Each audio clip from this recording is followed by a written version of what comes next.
They said she abandoned her family. They said she ran away like a coward. But when Elena Cross stepped off that stagecoach in her torn wedding dress, terror in her eyes and secrets buried in her bones, the whole town of Redfield Prairie held its breath. Because some women don't run. They're taken. And some ghosts come back to reclaim what was stolen.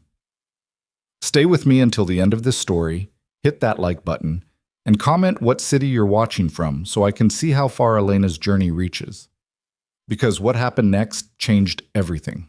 The stagecoach wheels carved deep ruts into the sun-baked earth of Redfield Prairie, sending up clouds of dust that hung in the still afternoon air like smoke from a dying fire. Inside the cramped compartment, Elena Cross pressed her forehead against the scratched window glass, her breath fogging the surface as the familiar shapes of her past emerged from the heat shimmer. 4 years. 4 years since she'd seen these streets, these buildings, these people who once knew her name. Her fingers trembled as she gripped the edge of the seat, knuckles white beneath skin that had grown pale from years without sunlight. The wedding dress she wore, the same one from that terrible day, hung from her frame in tatters, the lace yellowed, the silk torn at the hem where she'd run through thorns and darkness during her escape 3 weeks ago. The other passengers had given her strange looks when she'd boarded in Kansas City. A woman alone. A woman in a ruined wedding gown. A woman with hollow eyes that darted toward every shadow, every stranger, every sound that might mean they'd found her again. She hadn't slept in days. Couldn't afford to. Victor's men could be anywhere. The stagecoach lurched to a stop in front of Henderson's general store, and Elena's heart hammered against her ribs so hard she thought it might crack them. Through the window, she could see faces turning, hands pausing mid-gesture, conversations dying on lips as recognition spread through the afternoon crowd like wildfire. "Ma'am?"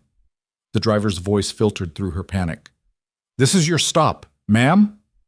Elena forced herself to move. Her legs had forgotten how to work properly after sitting rigid with fear for 2 days of travel. She gathered the small cloth bag that contained everything she owned, a change of clothes stolen from a charity barrel, $3.60, and a photograph so worn the faces had begun to fade. The photograph of her wedding day, before everything went wrong.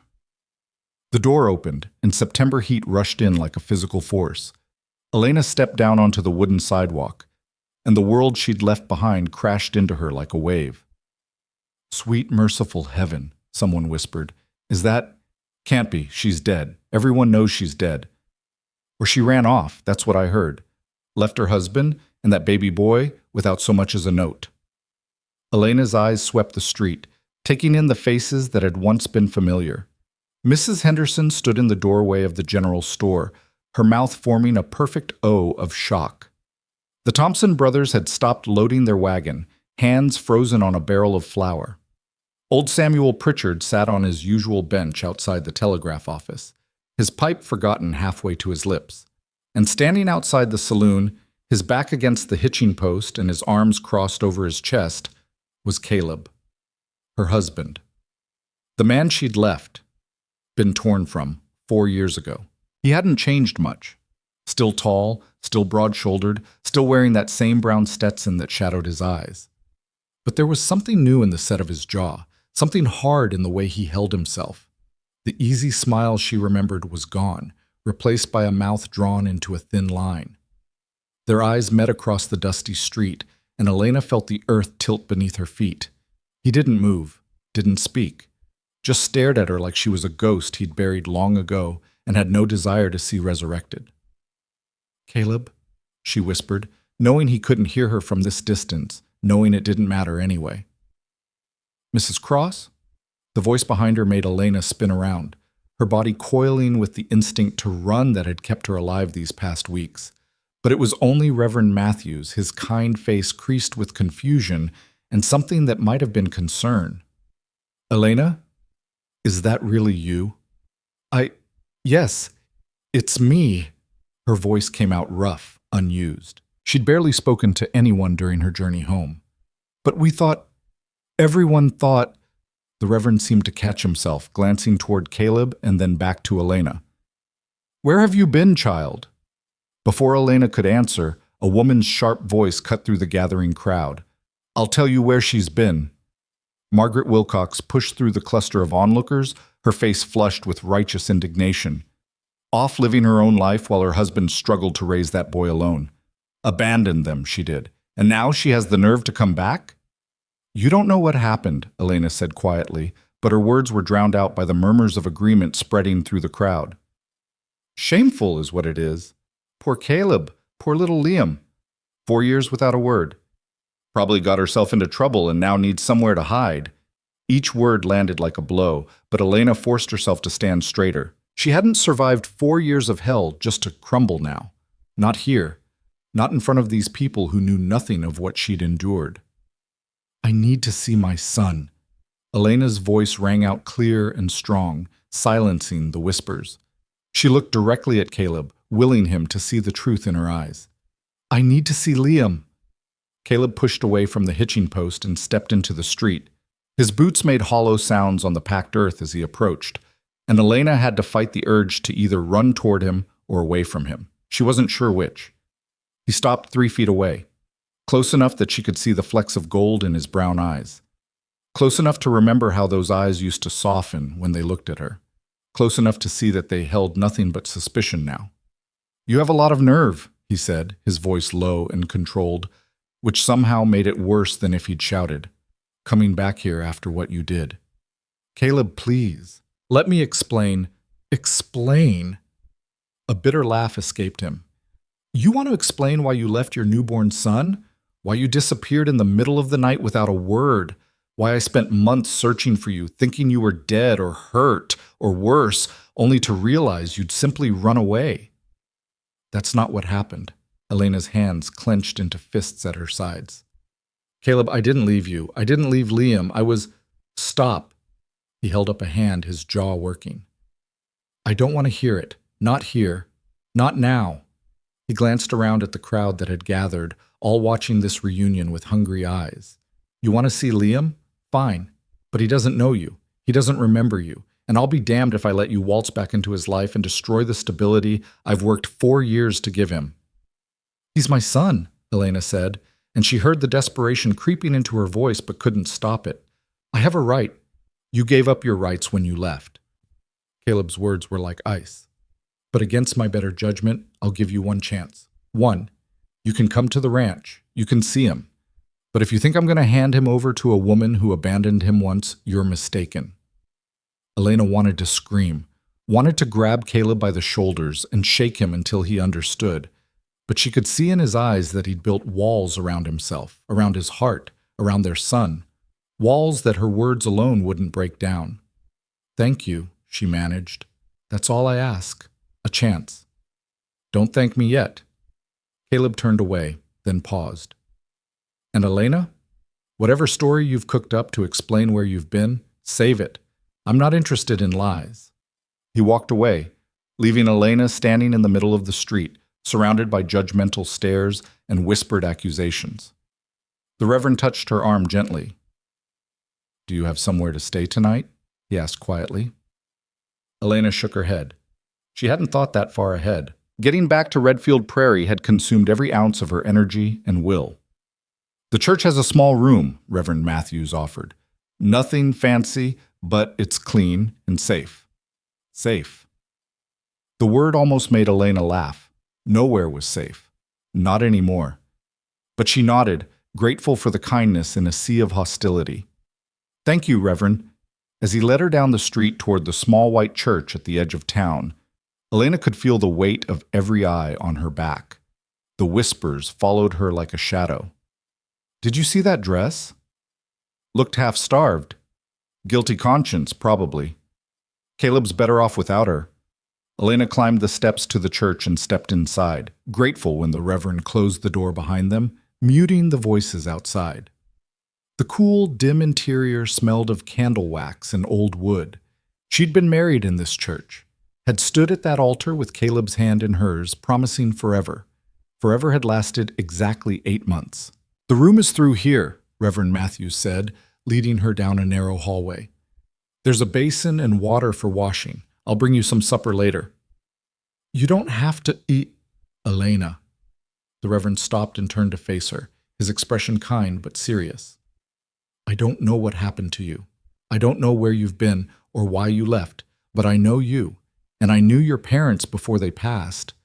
Whatever the truth is, I hope you'll find a way to make Caleb listen. That boy needs his mother." Tears burned at the back of Elena's eyes, but she blinked them away. She'd cried enough over the past 4 years.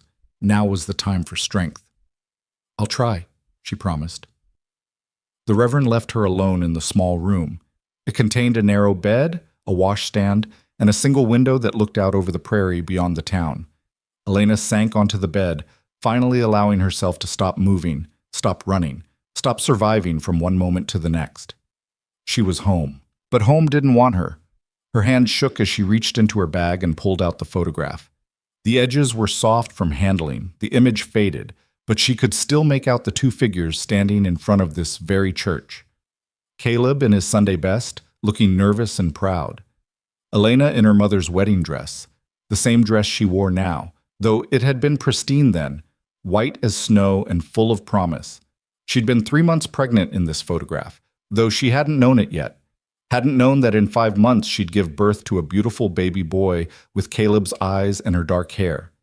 Hadn't known that 3 months after that, her entire life would be ripped away from her. A knock at the door startled her from her memories. Elena quickly tucked the photograph away and stood, smoothing down her ruined dress. "Come in." The door opened and a young woman entered carrying a tray. Elena recognized her immediately, Sarah Henderson, though she'd been just a girl when Elena left. Now she was probably 18 or 19, with the same auburn hair and freckles as her mother. "Reverend asked me to bring you some food," Sarah said, her voice uncertain. She set the tray on the small table near the window, bread, cheese, and a bowl of stew that made Elena's stomach clench with hunger. She couldn't remember the last time she'd had a proper meal. "Thank you," Elena said softly. Sarah lingered, clearly wanting to say something but not quite daring to. Finally she blurted out, "Is it true? Did you really run away?" Elena met the girl's eyes. "No, I didn't run, but I can't prove it, and no one will believe me." "I might," Sarah said quietly. "My cousin, she got into trouble with a man a few years back. He said she went with him willingly, but I knew her. She wouldn't." Sometimes people lie about what women do, and everyone believes the lies because they're easier than the truth. The compassion in Sarah's words nearly undid Elena's composure. "Thank you for that. For believing it's possible." Sarah nodded. "Eat. You look like you haven't had a decent meal in weeks, and Mrs. Patterson at the boarding house keeps clean clothes for charity. I'll bring you something better than—" She gestured at Elena's dress. "That." After Sarah left, Elena devoured the food with shaking hands. Her body had forgotten what it felt like to be full, to be satisfied. For 4 years she'd existed on scraps and survival. She washed as best she could in the basin, scrubbing away the grime of travel and fear. When she caught her reflection in the small mirror above the washstand, she barely recognized herself. The woman staring back had hollow cheeks and dark circles under her eyes. Her hair, once thick and glossy, hung limp and dull. She looked like what she was, someone who'd been broken and was desperately trying to piece herself back together. But her eyes still held fight. That night, Elena lay in the narrow bed and listened to the sounds of Redfield Prairie settling in for the evening. Distant laughter from the saloon, the call of a night bird, the creak of wagon wheels on the street below. Somewhere out there, 5 miles away on the Cross Ranch, her son was sleeping. Liam, 4 years old now. Did he look like her? Did he have her smile? Did Caleb tell him stories about her, or had he erased her from their son's life completely? Tomorrow, she would find out. Tomorrow, she would face the hardest battle of her life, convincing the man who once loved her that she hadn't betrayed him, that she'd been stolen, imprisoned, held against her will for 4 agonizing years. Tomorrow, she would fight for her child. But tonight, as exhaustion finally pulled her toward sleep, Elena allowed herself one moment of weakness. She pressed her face into the thin pillow and wept silently for everything she'd lost, for the years she could never reclaim, for the mother she'd never had the chance to be. And in the darkness, as sleep finally claimed her, her last thought was a prayer without words. Please, please let him believe me. Please let me have my son back. The next morning arrived too quickly. Elena woke to sunlight streaming through the window and a gentle knock at the door.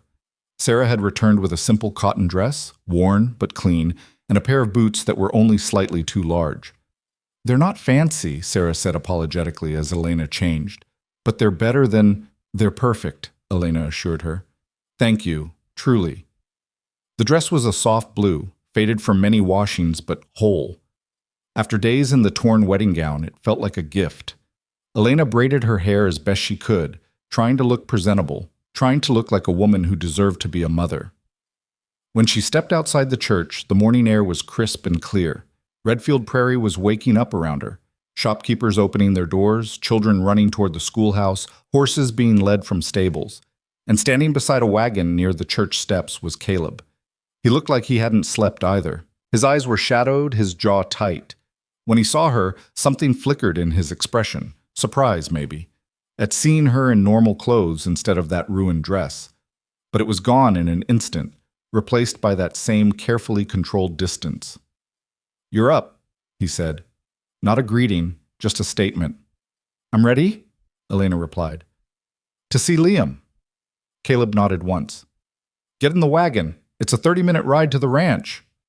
Elena climbed up onto the seat, acutely aware of the space Caleb kept between them. Once they'd sat close on this very wagon, his arm around her shoulders, her head against his chest. Now, they might as well be strangers. The wagon lurched forward, and they rolled out of town in silence. Elena watched the familiar landscape pass by. The stand of cottonwoods where they used to picnic, the creek where Caleb had first kissed her, the fields where they'd planned their future. A future that had been destroyed before it ever really began. "He thinks you're dead," Caleb said suddenly, breaking the tense silence. "Liam, I told him you died when he was born. It seemed kinder than telling him his mother didn't want him." Elena flinched.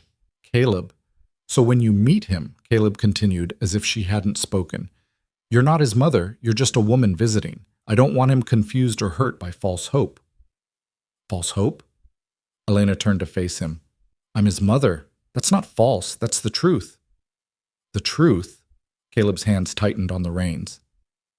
"You want to talk about truth? The truth is that you vanished.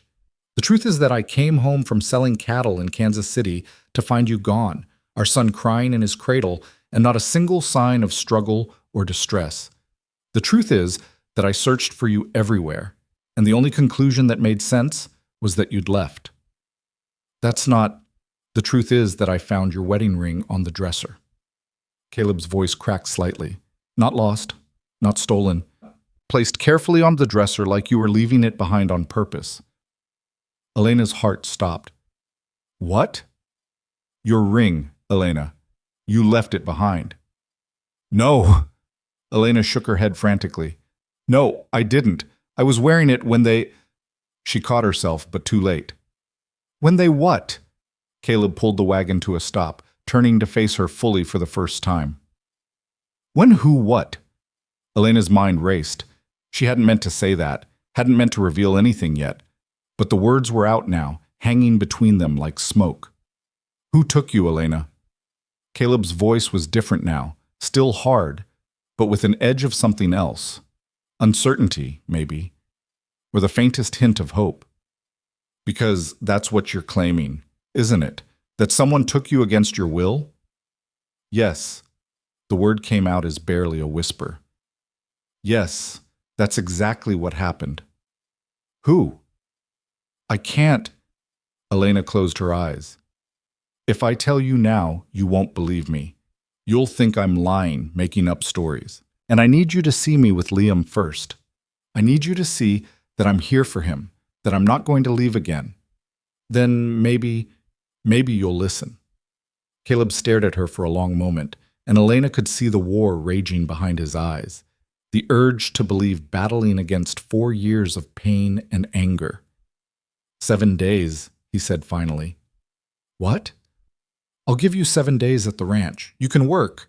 We need help with the harvest anyway. You can be around Liam, but as a hired hand, nothing more.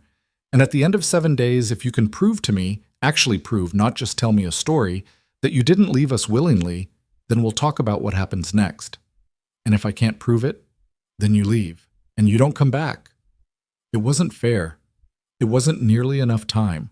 But Elena could see in his face that it was all he was willing to offer, and it was more than she dared hope for when she'd stepped off that stagecoach yesterday. 7 days, she agreed. Thank you. Don't thank me, Caleb said, snapping the reins to get the wagon moving again. If you're lying, if this is some scheme, you'll regret it. I promise you that. Elena didn't respond.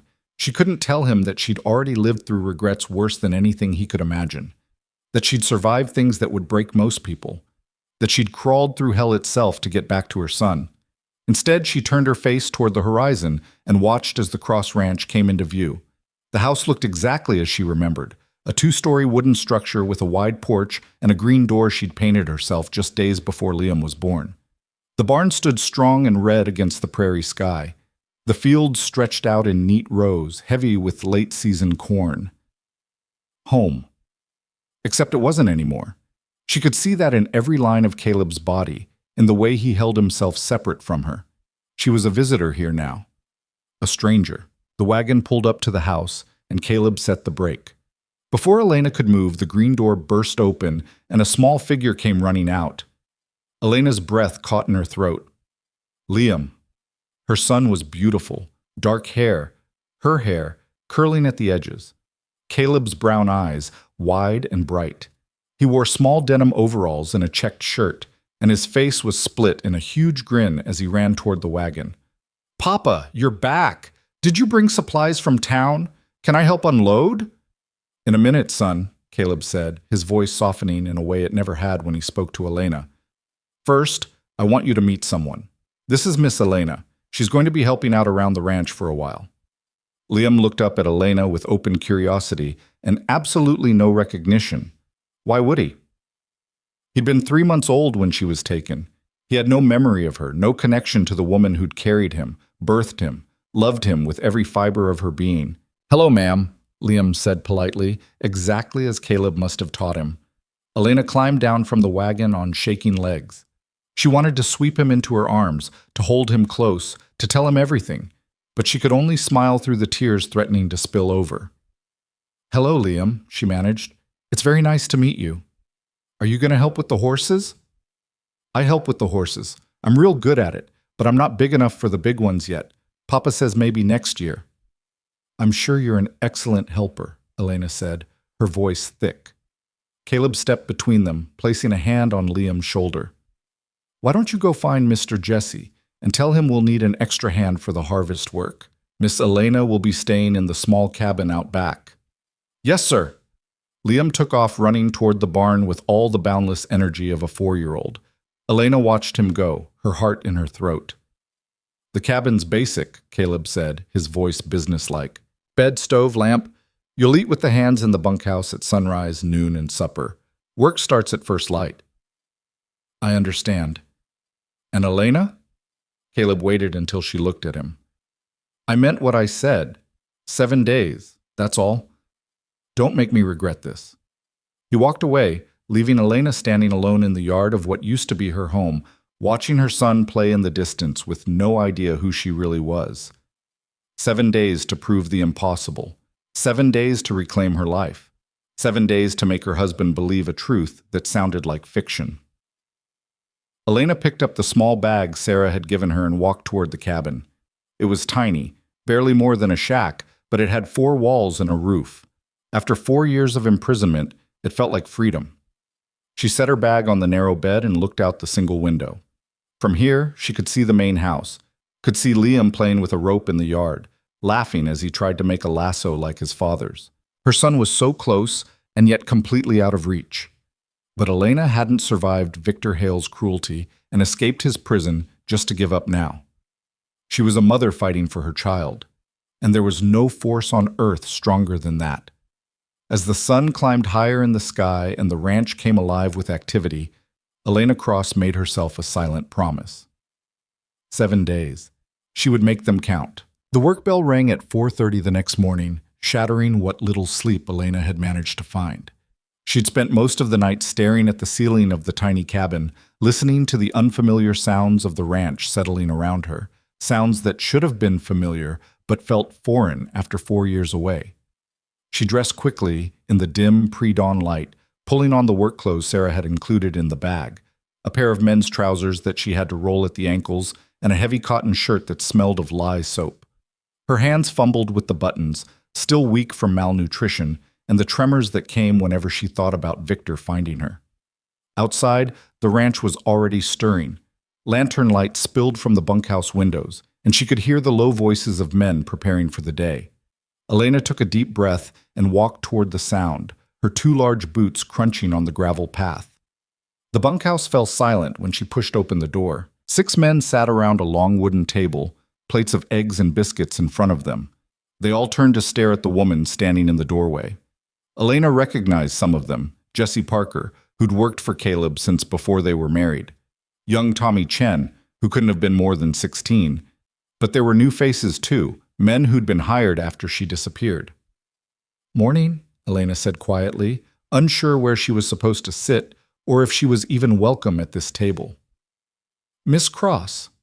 Jesse stood, his weathered face carefully neutral.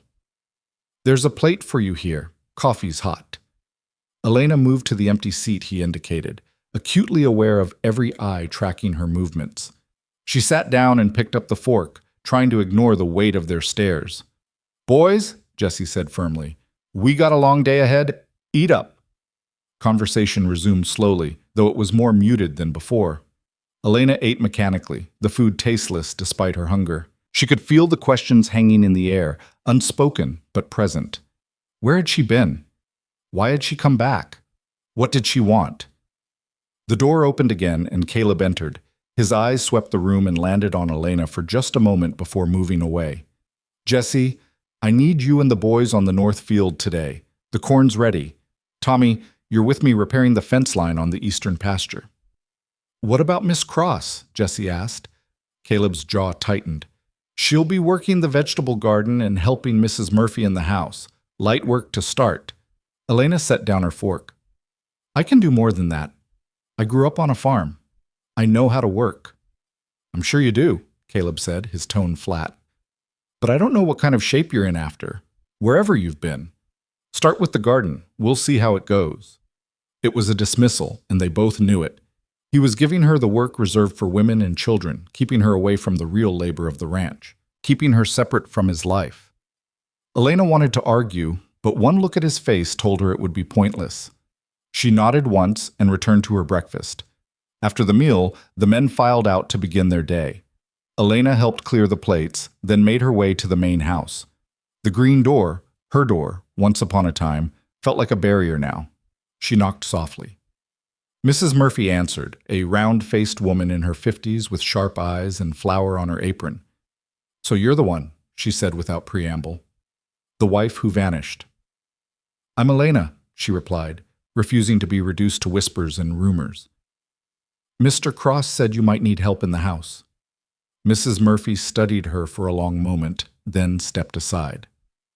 "Garden's out back. Weeds have gotten ahead of me this week. You can start there. And don't be tracking mud through my clean kitchen when you come back in." The vegetable garden was overgrown, just as Mrs. Murphy had said. Elena knelt in the dirt and began pulling weeds, her hands remembering the rhythm even after years away. The sun climbed higher, turning the morning cool into afternoon heat, but she didn't stop. Couldn't stop. If she stopped, she'd have to think. And thinking meant remembering. Remembering the wedding ring Caleb said he'd found on the dresser.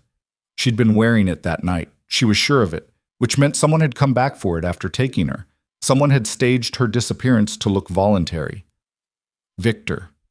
Her hands stilled in the dirt as nausea rolled through her. Victor Hale, with his cold smile and colder eyes. The businessman who'd come to Redfield Prairie 4 years and 2 months ago, talking about investment opportunities and railroad expansion. The man who'd befriended Caleb, who'd come to dinner at their house, who'd held baby Liam and commented on what a beautiful family they made. The man who'd drugged her wine at that dinner and stolen her life. "You're doing it wrong!" Elena's head snapped up. Liam stood at the edge of the garden, watching her with serious eyes that were so much like his father's. It hurt. "Am I?" Elena managed a smile despite the tears threatening. "Can you show me the right way?" Liam crouched down beside her, small hands reaching for a stubborn dandelion. "You gotta get the whole root, or it just grows back." Papa taught me. Your papa is very smart, Elena said softly, watching her son work with the intense concentration only a child could muster. He knows everything, Liam said with the absolute certainty of a 4-year-old. He can fix anything, and he's the strongest man in the whole world, and he never lies. Elena's throat tightened. That all sounds true.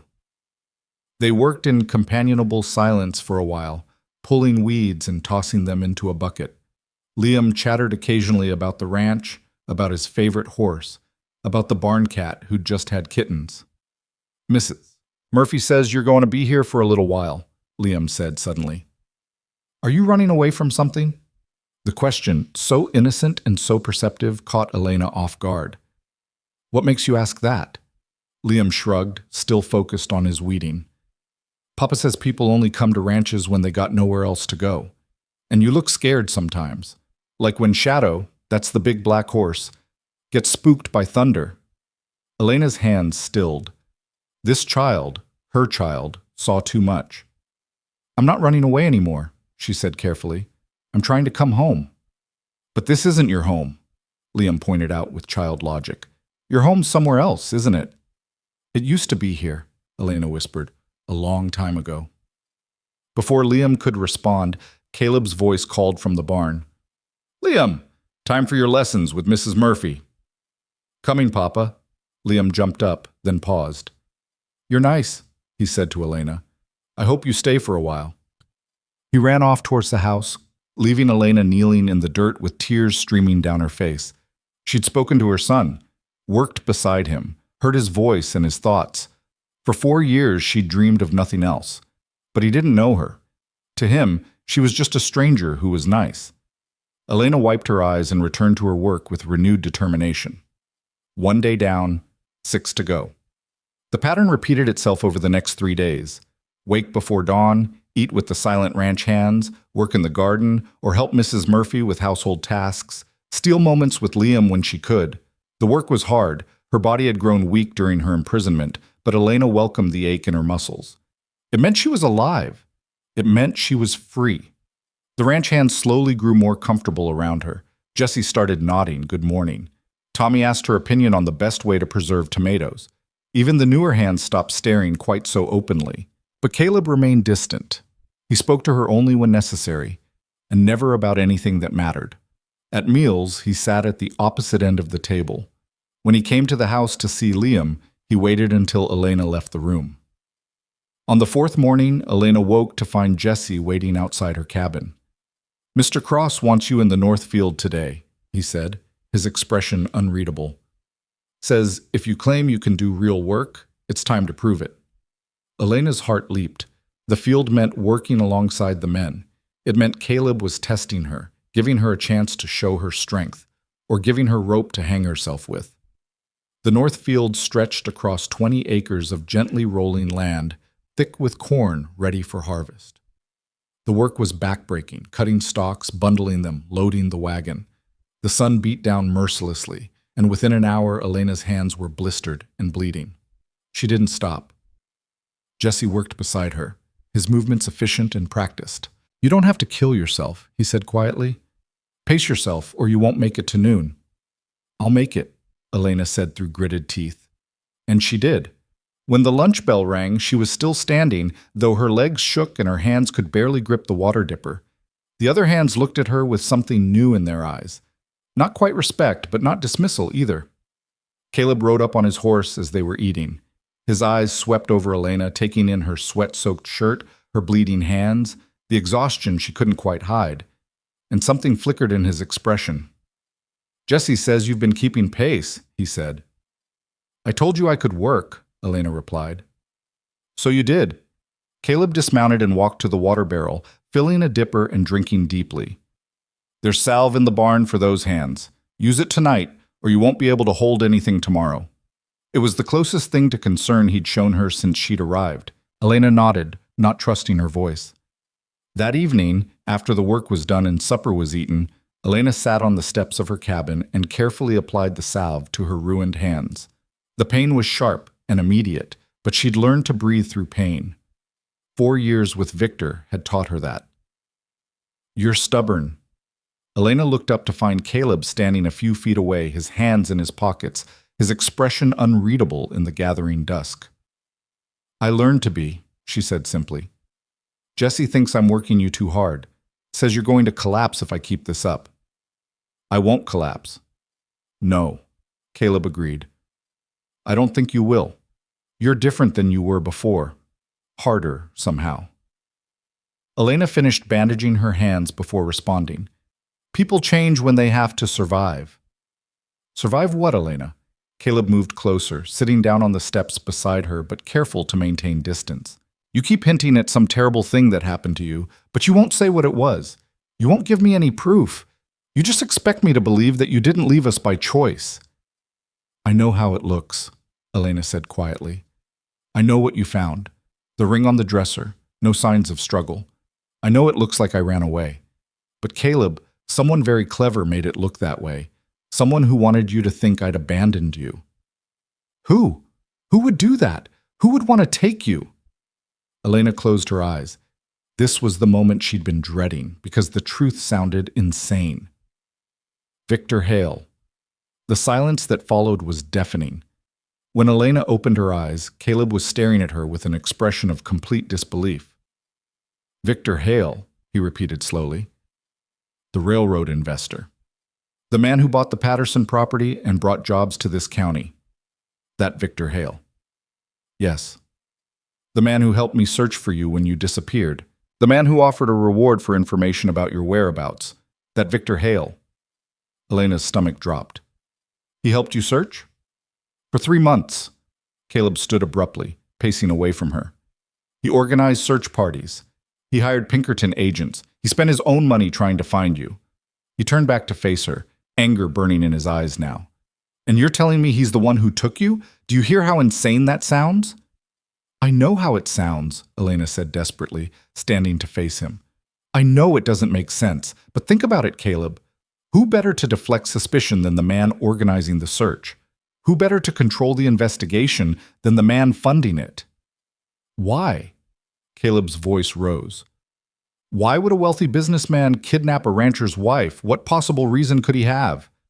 Elena wrapped her arms around herself, feeling cold despite the warm evening. "He's not what he pretends to be. Victor Hale is a monster who collects things. Beautiful things.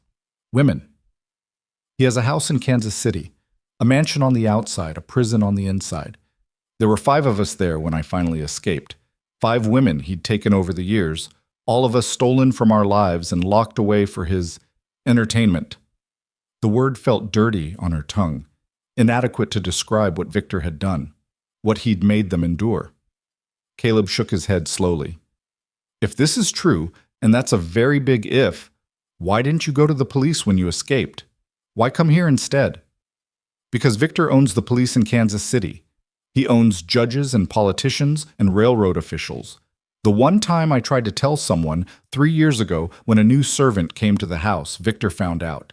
He beat me until I couldn't stand and made the other women watch so they'd know what happened if they talked." Elena's voice shook with the memory. "The only reason I'm alive is because I stopped fighting. I pretended to be broken. And when he finally trusted that I wouldn't run, when he finally got careless, I ran anyway." "You expect me to believe this," Caleb said flatly. "You expect me to believe that a respected businessman is actually some kind of criminal mastermind who kidnaps women and keeps them prisoner." "I don't expect you to believe it," Elena said, and she felt her hope cracking like thin ice. "That's why I needed 7 days, because the truth sounds impossible, and I have no proof except my own words and these scars." She held out her wrists, turning them so Caleb could see the faint white lines that circled them, the marks left by 4 years of shackles and rope. Caleb stared at the scars for a long moment, and Elena saw something shift in his face. Not belief exactly, but doubt, a crack in his certainty. "I need to think," he said finally. "I can't do this right now." He walked away, leaving Elena alone in the darkness with her truth spoken and her hope hanging by a thread. That night, Elena dreamed of Victor's house, the locked room on the 3rd floor where she'd spent most of her captivity. The sound of his footsteps in the hallway, the moment when the key turned in the lock and she'd known he was coming for her again. She woke gasping, sweat-soaked and shaking, her hand pressed to her mouth to keep from screaming. The cabin was dark and close, and for a moment she couldn't remember where she was. Couldn't tell if she was free or still trapped. Then she heard it, the sound of a horse outside. Not in the barn. Right outside her cabin. Elena's blood turned to ice. Victor had found her. She rolled out of bed silently, grabbing the only weapon she had, the iron poker from beside the small stove. Her hand shook as she pressed herself against the wall beside the door, waiting. The footsteps on the porch were heavy. Male. The door handle turned slowly. Elena raised the poker, ready to fight, ready to die before she'd let him take her back. "Elena, it's me!" Caleb's voice. Elena sagged against the wall, the poker clattering from her nerveless fingers. "What are you doing here?" she managed. Caleb pushed open the door, a lantern in his hand. The light fell on Elena's face, and she saw his expression change as he took in her terror, her defensive stance, the poker on the floor. "You thought I was him," he said quietly. It wasn't a question. Elena couldn't speak, could only nod. Caleb set the lantern on the small table and stepped inside, closing the door behind him. "I couldn't sleep. I kept thinking about what you said, about Victor Hale, about those scars on your wrists." He rubbed a hand over his face, and Elena realized he looked as exhausted as she felt. "I've been going over that night in my mind for 4 years, the night you disappeared. And there's something I never told anyone because it didn't seem important." "What?" "You were tired that evening, more tired than usual. You kept saying you felt strange, that the wine tasted odd. I thought you were just exhausted from taking care of Liam. But what if—" He stopped, jaw working. What if there was something in the wine? Elena's heart began to pound. Victor brought the wine that night. He said it was a gift, French vintage, expensive. I remember. Caleb's hands clenched into fists. And after dinner, he insisted on staying to help clean up while I put Liam to bed. He said you'd gone to lie down because you weren't feeling well. I don't remember that, Elena whispered. I don't remember anything after drinking that wine. The next thing I knew, I was waking up in a locked room with Victor standing over me, telling me I belonged to him now. They stared at each other in the dim lantern light, and Elena saw belief beginning to take root in Caleb's eyes. Not full belief yet. The story was still too incredible, but the first seeds of possibility. If this is true, Caleb said slowly, if Victor really did this, Elena, he's been back to Redfield Prairie multiple times over the past 4 years. He bought more land just 6 months ago. He's expanding his holdings in this county. The room tilted. He's been here? He came to dinner last Christmas, brought presents for Liam. Caleb's face had gone pale. If you're right about him, if he really took you, then he's been watching us this whole time, making sure no one questioned your disappearance, keeping close to see if anyone got suspicious. Elena felt her knees give out. She sat down hard on the edge of the bed, her mind reeling. Victor had been here, had sat at the table in her home, had touched her son. We need proof, Caleb said, and his voice had changed, no longer accusatory, but determined. If we're going to accuse someone like Victor Hale, we need evidence that can't be denied. Can you remember anything specific? Names of the other women? Addresses? Anything that could be verified? Elena forced herself to think past the panic.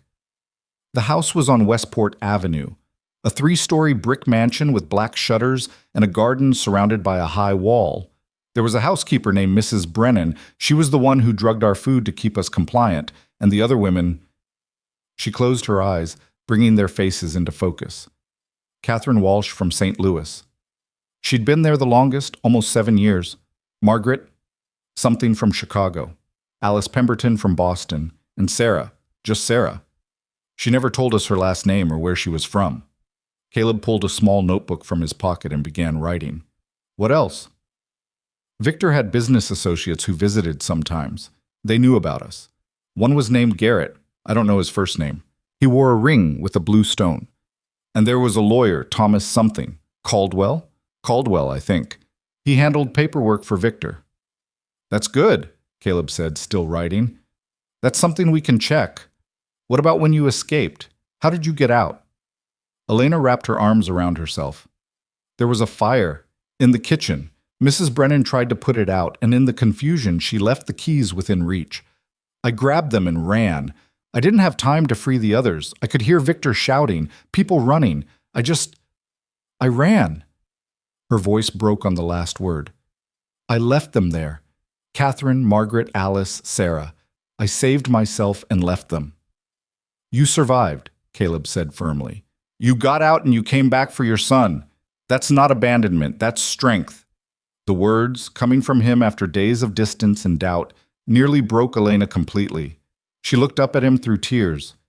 "Do you believe me now?" Caleb was quiet for a long moment. "I believe that something terrible happened to you. I can see it in your eyes, in the way you flinch at loud sounds, and how you check the door locks 3 times every night. Whether it was Victor Hale or someone else, I don't know yet. But I believe you didn't leave us by choice." It wasn't full vindication, but it was enough. It was more than Elena had dared hope for. "Thank you," she whispered. Caleb nodded once, then moved toward the door. "Get some rest. Tomorrow we're going into town. There's a U.S. Marshal passing through Redfield Prairie. I saw a notice at the general store. If your story checks out, we'll need federal law involved. Someone Victor can't buy or intimidate." After he left, Elena lay back down on the narrow bed, but she didn't sleep. Her mind was too full of possibilities and dangers. If they went to the marshal, if they started an investigation, Victor would know. He'd come for her. But maybe that was what needed to happen. Maybe the only way to end this was to face him directly, to force the truth into the light where it couldn't be hidden or denied. The next morning arrived gray and threatening rain. Elena dressed carefully, choosing the better of her 2 borrowed dresses, trying to look respectable and credible. Mrs. Murphy eyed her curiously over breakfast, but said nothing. Caleb was waiting with the wagon when she emerged. Liam sat between them on the bench seat, chattering excitedly about going to town. Elena's heart ached watching him, so innocent, so unaware of the darkness that had touched his family. The ride to Redfield Prairie was tense despite Liam's cheerful commentary.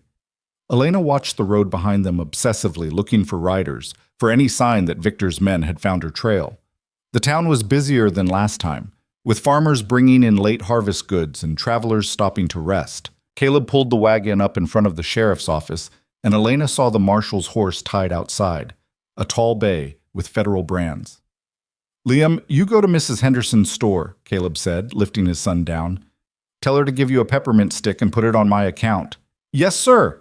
Liam ran off happily, leaving Caleb and Elena alone. "Are you sure about this?" Caleb asked quietly. "Once we talk to the marshal, there's no going back. Victor will know." "I'm sure," Elena said, though her hands shook. "Those women are still there, still trapped. If there's any chance of freeing them, of stopping Victor, I have to try." They walked into the sheriff's office together. The marshal was a tall man in his 50s with steel gray hair and shrewd eyes. Sheriff Davis introduced him as Marshal James Thornton, and Elena felt a flicker of hope. This man looked like he couldn't be bought. "Marshal," Caleb began, "my wife has information about a serious crime. Multiple crimes, actually. Kidnapping, imprisonment, and possibly other charges." Marshal Thornton straightened, his attention sharpening. "Go on." Elena told her story again, more carefully this time, including every detail she could remember. The marshal took notes, his expression growing darker with each revelation. "These are serious accusations," he said when she finished. "Victor Hale is a prominent citizen with connections throughout the state. Do you understand that if you're lying, you could face charges yourself?" "I understand," Elena said steadily. "And I'm not lying. There are 4 women still imprisoned in that house. If you go there, if you search it, you'll find them. The problem," Marshal Thornton said slowly, "is that I can't just walk into a man's private residence based on one person's testimony, no matter how compelling. I'd need a warrant, and for that, I'd need probable cause beyond your word." "What if there were others who could corroborate her story?" Caleb asked. "Other witnesses?" "That would help considerably." The office door burst open, and Elena's heart stopped. Standing in the doorway was a man in an expensive suit, with cold blue eyes and a smile that had haunted Elena's nightmares for 4 years. Victor Hale had found her. Victor Hale stood in the doorway of the sheriff's office like he owned it, and perhaps in a way he did. His suit was impeccably tailored, his shoes polished to a mirror shine, and his smile was the practiced expression of a man who'd never been told no in his life. But it was his eyes that made Elena's blood turn to ice, those pale blue eyes that had watched her suffer for 4 years without a trace of remorse. "Marshal Thornton," Victor said smoothly, extending his hand. "What a pleasant surprise. I heard you were passing through town and hoped I might have the chance to speak with you about the railroad expansion." The marshal shook his hand, his expression professional. "Mr. Hale, I'm actually in the middle of something at the moment." Of course, of course."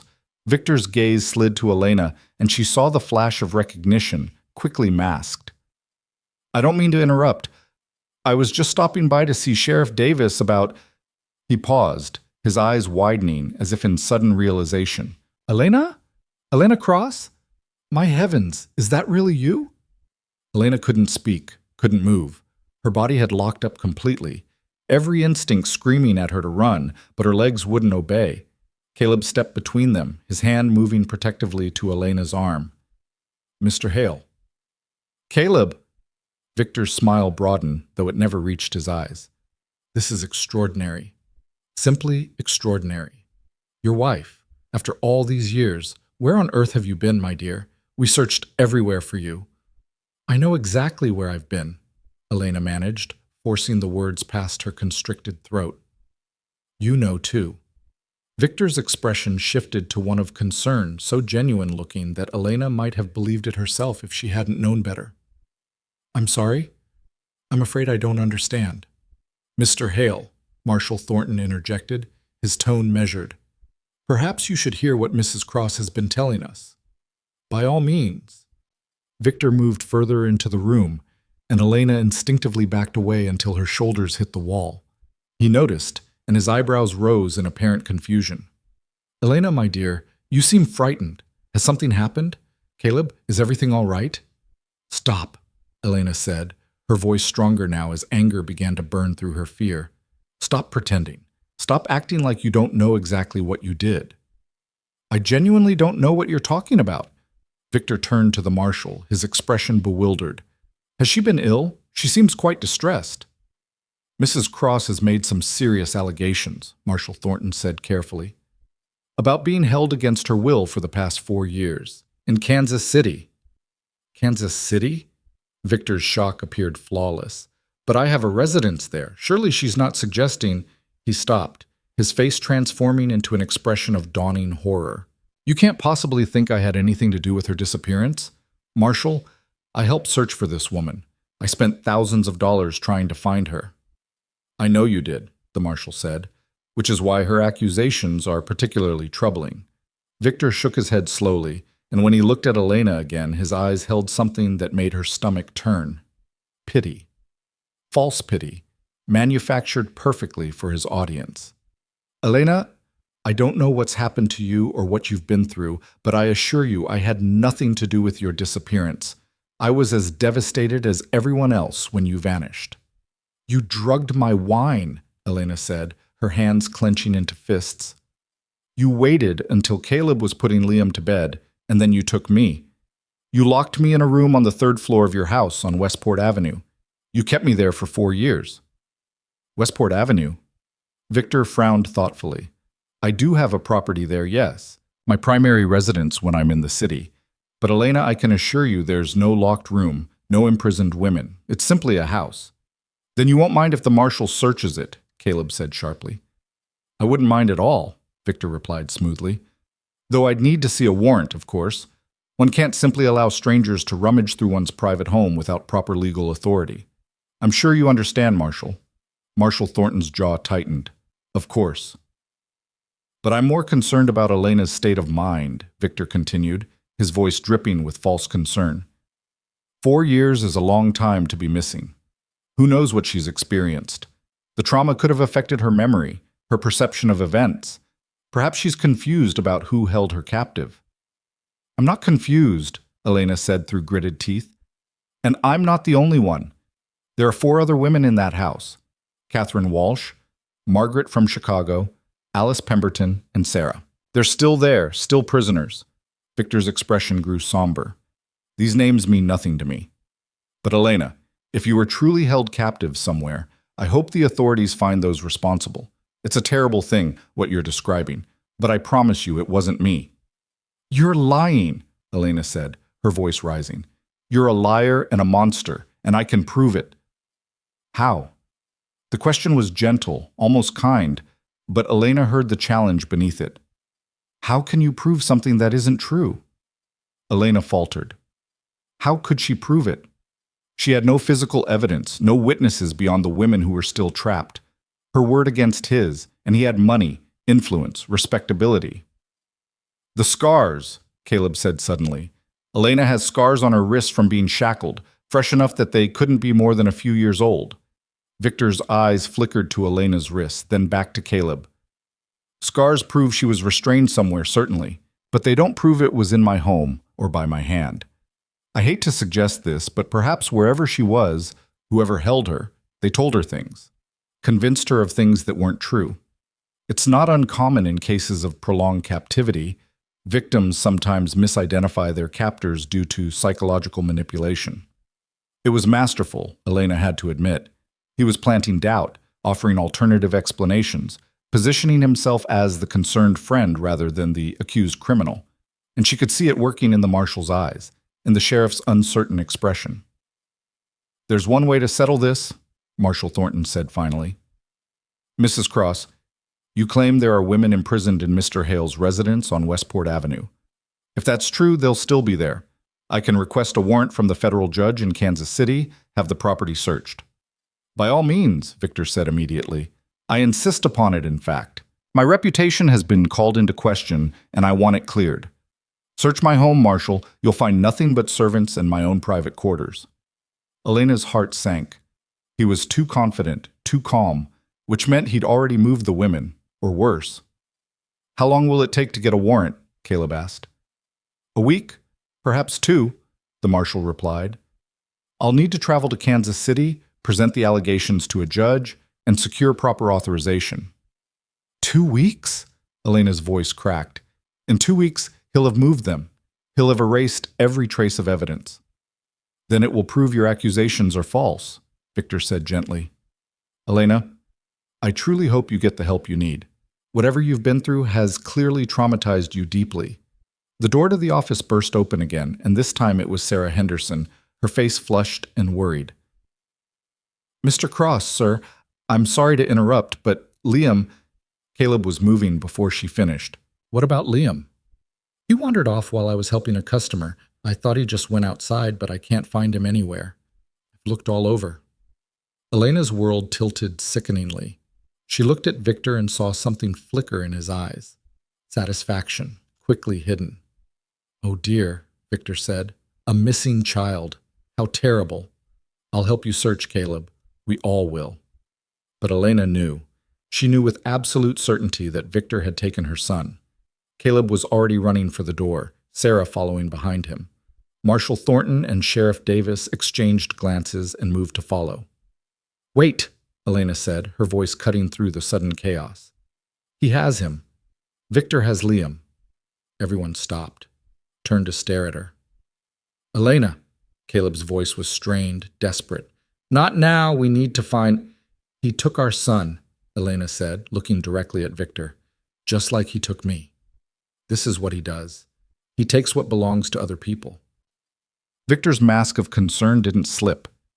This is madness. Why would I kidnap a child? What possible reason? Because I'm here, Elena interrupted. Because I escaped and I'm talking, and you need leverage. You need a way to make me shut up. You're hysterical, Victor said, his tone hardening slightly. Your son is missing. You're understandably distraught, but accusing me of kidnapping? Where were you 10 minutes ago? Elena demanded. Before you came into this office. I was at the telegraph office, sending a business communication. The operator can verify that. And where was Liam 10 minutes ago? In the general store, unsupervised, while everyone's attention was elsewhere. Elena turned to the marshal. Search him. Search his horse, his saddlebags. If Liam's not with him, there'll be something, some clue. This is outrageous, Victor said, but Elena saw a flash of genuine anger now.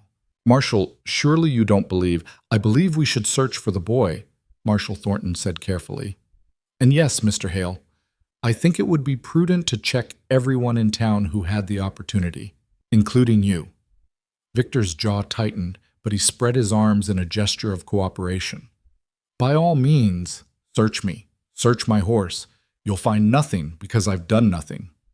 Sheriff Davis moved to search Victor while the marshal went outside to check his horse and saddlebags. Elena watched Victor's face, looking for any sign of guilt, of knowledge. He met her eyes and smiled very slightly, a private smile meant only for her.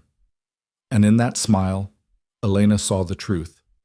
He had taken Liam, or had someone do it for him, and he was going to use her son to destroy her credibility, to make her look like a hysterical woman making wild accusations, unless she could prove it.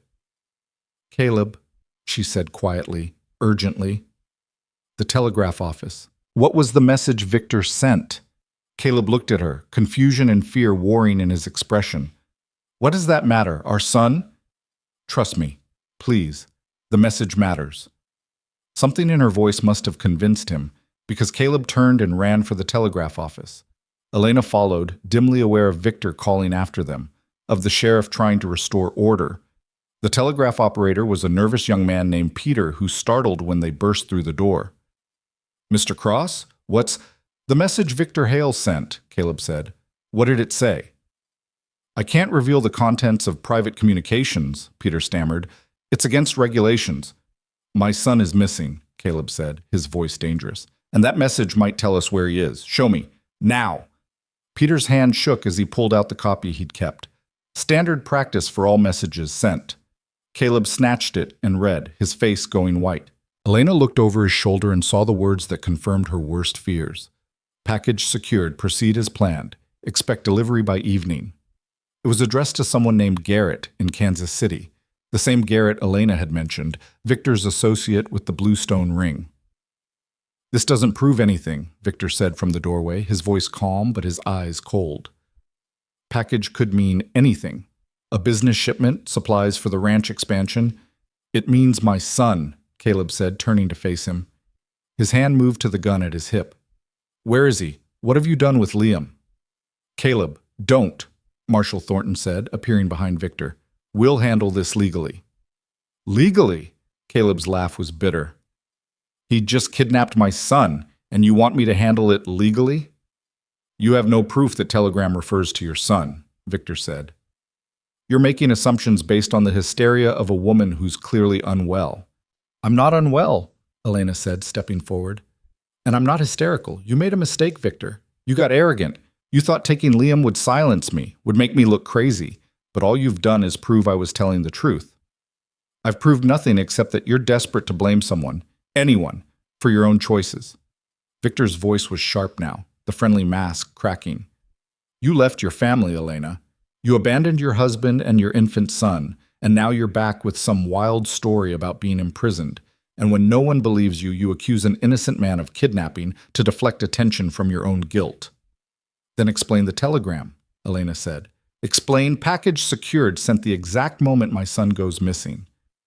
I can't explain coincidence, Victor replied, but I can tell you this. I'm done being patient with your accusations. Marshal, if you want to search my property in Kansas City, do it.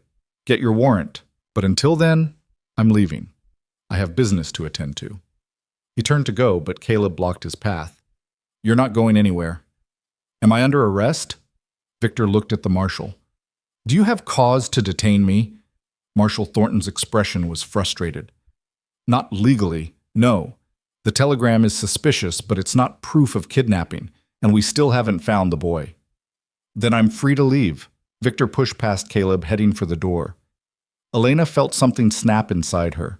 4 years of fear, 4 years of being powerless, 4 years of knowing this man had stolen her life. It all came roaring to the surface in a wave of rage she could no longer contain. You want proof? She shouted, her voice ringing through the street as Victor stepped outside. You want evidence? I'll give you evidence. She turned to the crowd that had gathered, drawn by the commotion. Familiar faces, people who'd known her before, people who'd whispered about her abandonment. She met their eyes, each one, and spoke with a voice that carried across the dusty street. My name is Elena Cross. 4 years ago, I didn't abandon my family. I was drugged and kidnapped by Victor Hale. He kept me locked in his house in Kansas City, along with 4 other women he'd stolen. He did things. Her voice cracked, but she forced herself to continue. He did things no one should survive. But I did survive. I escaped. And I came home. The crowd was silent, staring. Victor stood frozen, his face unreadable. I know how it sounds, Elena continued. I know you all think I ran away, that I was selfish or scared or whatever story made sense to you. But I'm telling you the truth now, in front of everyone. Victor Hale is a monster, and now he's taken my son to keep me quiet. She's insane, Victor said, but his voice had lost its smooth confidence. This is slander. I'll have you arrested for defamation. Then do it, Elena challenged. Arrest me. Put me on trial. Because in a trial, we'll need evidence. We'll need witnesses. We'll need to examine your house, your business dealings, your associates. Are you ready for that kind of scrutiny, Victor? She saw the calculation in his eyes, the weighing of options, and she saw the moment he decided to change tactics. Fine, he said coldly. You want the truth? Here it is. Yes, I knew where you were these past 4 years, but you weren't kidnapped, Elena. You came to me. You asked me to help you leave your marriage. You wanted a new life, and I provided it. The crowd gasped. Caleb made a sound like he'd been punched. That's a lie, Elena said, but she could see doubt creeping into the faces around her. Is it? Victor pulled a folded paper from his jacket. This is a letter, written in your hand, dated the night you disappeared. It says, and I quote, I can't do this anymore. I'm not meant to be a wife and mother. Please help me start over. It's signed with your name. He held it up, and even from a distance, Elena could see it was her handwriting, or close enough to fool anyone who didn't look carefully. You forged that, she said, but her voice wavered. Did I? Or did you write it and now regret your choices? Victor's smile was cruel. I helped you, Elena. I gave you a place to stay, money to live on. And yes, I asked you to stay quiet about it because I didn't want to hurt Caleb. But you weren't a prisoner. You were a guest who chose to hide from her responsibilities. You're lying! Elena's hands were shaking. I never wrote that letter. I never asked for your help. You drugged me and— Prove it, Victor said simply. Prove any of it. Because I have this letter. I have witnesses who saw you at my house, saw you walking freely through the garden, saw you at dinners and parties. What do you have? Scars that could have come from anywhere, wild accusations, and now a missing child you're trying to blame on me. Elena felt the ground shifting beneath her feet. He'd prepared for this, had spent 4 years building an alibi, creating a narrative that painted her as the villain and himself as the innocent helper. And it was working.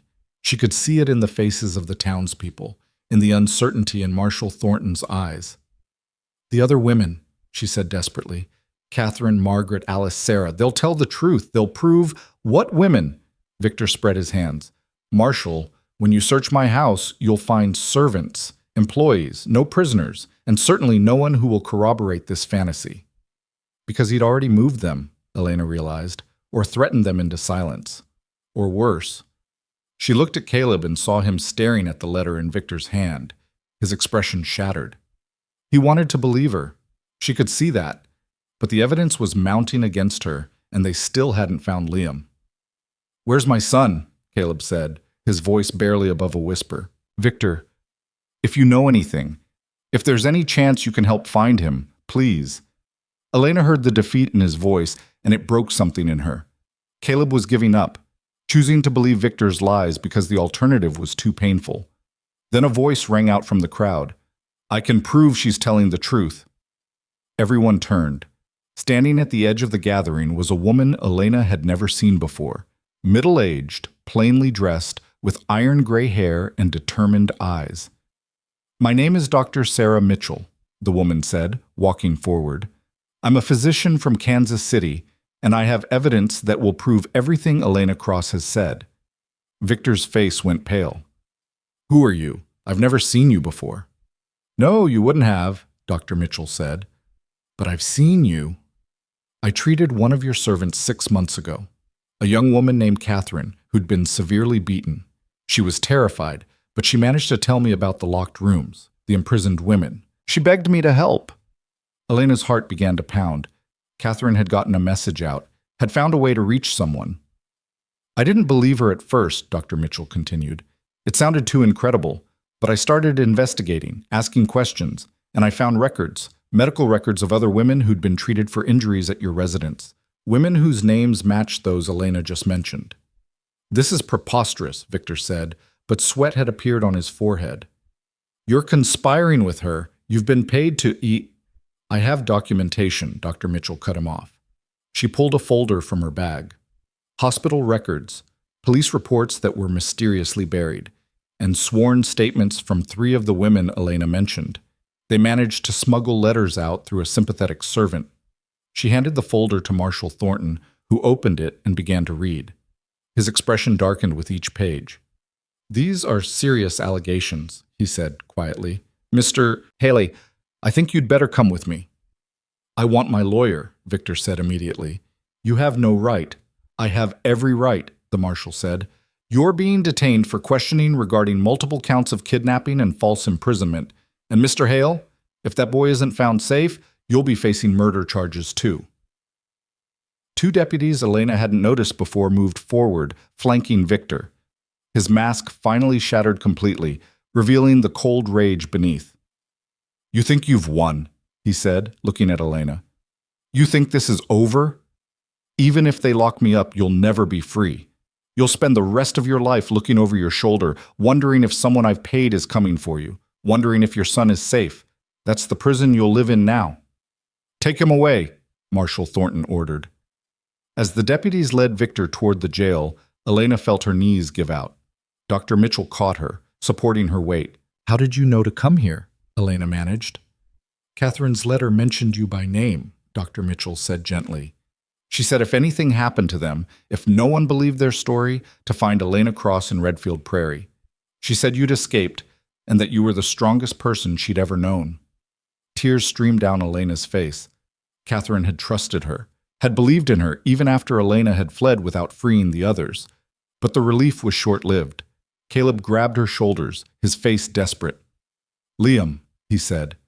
"Elena, where would Victor have hidden him? If you know anything about how he operates." Elena forced her mind to focus. "The telegram said delivery by evening. That means someone's bringing Liam to Kansas City. But they wouldn't take him directly to the house. Too obvious now. They'd use—" She stopped, remembering. "The warehouse. Victor owns a warehouse by the river. That's where they kept supplies, where his men would meet. If they're moving Liam, that's where they'd stage it." Marshal Thornton had heard her. "How far is this warehouse?" "In Kansas City? 6 hours by fast horse." "Then we ride now," Caleb said. "Marshal, I'm coming with you," the marshal said. "Sheriff Davis, you keep Victor locked up tight and send a telegram to the Kansas City police. Tell them to surround that warehouse, but not to move in until we arrive." Within minutes, a group had formed: Caleb, Marshal Thornton, Jesse, and 3 other ranch hands, and Elena. They wouldn't let her stay behind, wouldn't listen when she tried to insist she'd slow them down. "He's my son too," she said when Caleb tried to make her wait at the ranch. "I'm coming." They rode hard, changing horses twice at relay stations along the way. Elena's body screamed in protest, unused to such physical demands, but she gritted her teeth and kept pace. Nothing mattered except finding Liam. As they approached Kansas City in the fading evening light, Elena felt the familiar dread creeping back. This was Victor's territory, his domain. Even with him in custody, his influence lingered like a shadow. The warehouse was exactly as she remembered, a hulking brick structure near the river, surrounded by a high fence. Smoke rose from a chimney on the east side. Someone was inside. Marshal Thornton held up a hand, signaling them to stop. "The local police should be in position. We wait for—" A child's scream cut through the air. "Liam." Caleb didn't wait for orders. He spurred his horse forward, vaulting the fence and racing toward the warehouse door. Elena and the others followed, abandoning all pretense of strategy. The door crashed open under Caleb's shoulder, and they burst into a large, dimly lit space filled with crates and equipment. In the center, a man Elena recognized, Garrett, with his blue stone ring, stood holding Liam by the arm. The child was crying, struggling against the grip. "Papa!" Liam screamed when he saw Caleb. "Let him go," Caleb said, his gun drawn and aimed at Garrett's chest. Garrett smiled coldly. "Or what? You'll shoot me in front of your son? That'll traumatize the boy for life." "Then I'll shoot you," Elena said, stepping forward with Jesse's rifle in her hands. She'd never held a gun before, but her hands were steady. "And I won't care if he sees. After what I've survived, I'll sleep just fine knowing I put a bullet in you." Something in her eyes must have convinced Garrett, because his smile faltered. "Victor said you'd broken. Said you were too scared to fight back anymore." "Victor was wrong about a lot of things," Elena said. "Now, let go of my son." The sound of multiple guns cocking filled the warehouse as Kansas City police emerged from behind crates surrounding Garrett. He looked around, realizing he was trapped, and slowly released Liam's arm. The boy ran to Caleb, who scooped him up and held him close, his face buried in his son's hair. Elena lowered the rifle, her hands finally shaking now that the immediate danger had passed. Marshal Thornton stepped forward and arrested Garrett, while other officers searched the warehouse. They found evidence, documents, ledgers, correspondence between Victor and his associates detailing years of trafficking women, forging papers, bribing officials. It was over. The nightmare that had started 4 years ago in a locked room was finally, truly over. Elena stood in the warehouse watching Caleb hold their son, and for the first time in 4 years she allowed herself to believe that safety might actually be possible. Liam was crying into his father's shoulder, his small hands clutching Caleb's shirt like he'd never let go, and Elena's heart ached with a mixture of relief and longing. She wanted to go to them, to wrap her arms around both of them, but something held her back. The knowledge that she was still a stranger to her own child, that earning the right to hold him would take more than just rescuing him. Marshal Thornton finished securing Garrett's hands behind his back and turned to the officers who'd flooded the warehouse. "Get him to the federal building. I want a full statement, and I want every piece of paper in this place cataloged and documented. This is going to be the biggest case this district has seen in a decade." One of the officers, a barrel-chested man with a thick mustache, approached Elena. "Ma'am, you're Elena Cross, the woman who was held by Hale?" Elena nodded, still gripping Jesse's rifle, though the danger had passed. "We're going to need your full statement. Everything you can remember about your captivity, the other women, Hale's operations. Can you do that?" "Yes," Elena said, though the thought of reliving every detail made her stomach turn. "But first, I need to know, the house on Westport Avenue. Are the women still there?" The officer's expression softened. "We raided it an hour ago, right after we got word from Redfield Prairie. Found 4 women locked on the 3rd floor, just like you said. They're being taken to the hospital now, getting medical attention and protection." Elena's knees buckled. Jesse caught her elbow, steadying her as relief crashed through her in waves. "They're safe. All 4 of them?" Catherine Walsh, Margaret Brenner, Alice Pemberton, and a woman who only gave her first name as Sarah.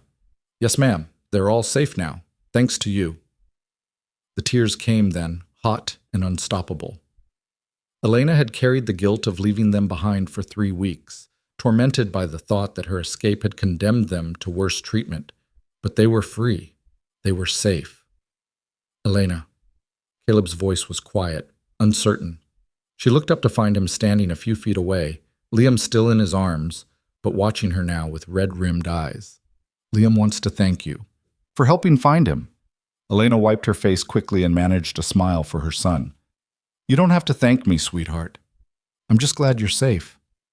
Liam studied her with the serious intensity only children possess. "That bad man said my mama was dead. But you're here, so he was lying about everything, wasn't he?" The warehouse fell silent. Elena could feel everyone watching, Caleb, Jesse, the officers, even Marshal Thornton, all waiting to see how she would answer. "Yes," she said softly. "He was lying. Papa says you're Miss Elena, but you look like the picture he keeps in his room, the one of Mama on her wedding day." Caleb's face went pale. "Liam, I don't think—" Are you my mama?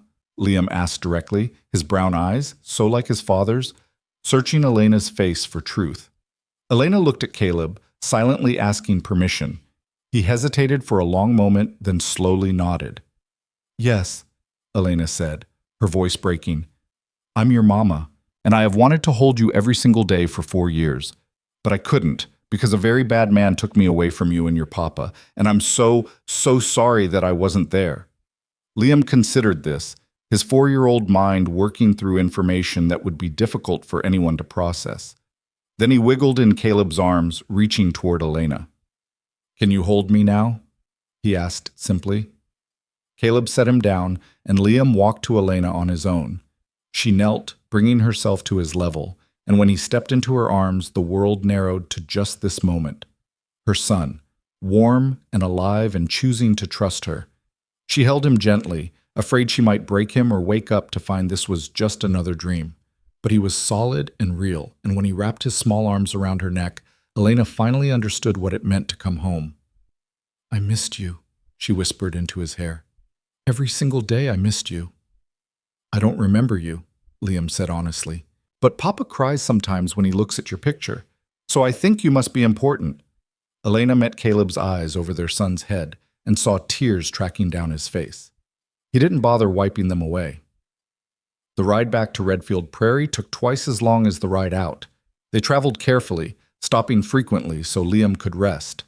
The boy had exhausted himself with crying and fear, and he fell asleep in Caleb's arms before they'd gone 5 miles. Elena rode beside them, unable to take her eyes off her son, memorizing every detail she'd missed. The way his hair curled at his temples, the small scar on his chin that must have come from some childhood accident, the way he breathed in sleep. He got that scar last summer, Caleb said quietly, noticing her gaze. Fell off the porch trying to chase the barn cat. Split his chin open on the steps. I thought my heart would stop when I saw the blood. I should have been there, Elena said. You would have been if you could. Caleb shifted Liam's weight in his arms. I know that now. I'm sorry I doubted you. Sorry I made you prove yourself when I should have just believed. You had every reason to doubt. Victor built a perfect lie. He built it on my grief and anger. Caleb's jaw tightened. I was so furious at you for leaving that I didn't question anything. Didn't look deeper. I just accepted the easiest explanation because it hurt less than thinking you might be in danger somewhere I couldn't reach. They rode in silence for a while, the only sounds the steady clop of hooves and Liam's soft breathing. What happens now? Elena asked finally. With Victor, with the trial, with everything? Marshal Thornton says it'll take months to build the full case. They'll need testimony from you, from the other women, from everyone who worked for Victor or knew about his operations. It's going to be ugly.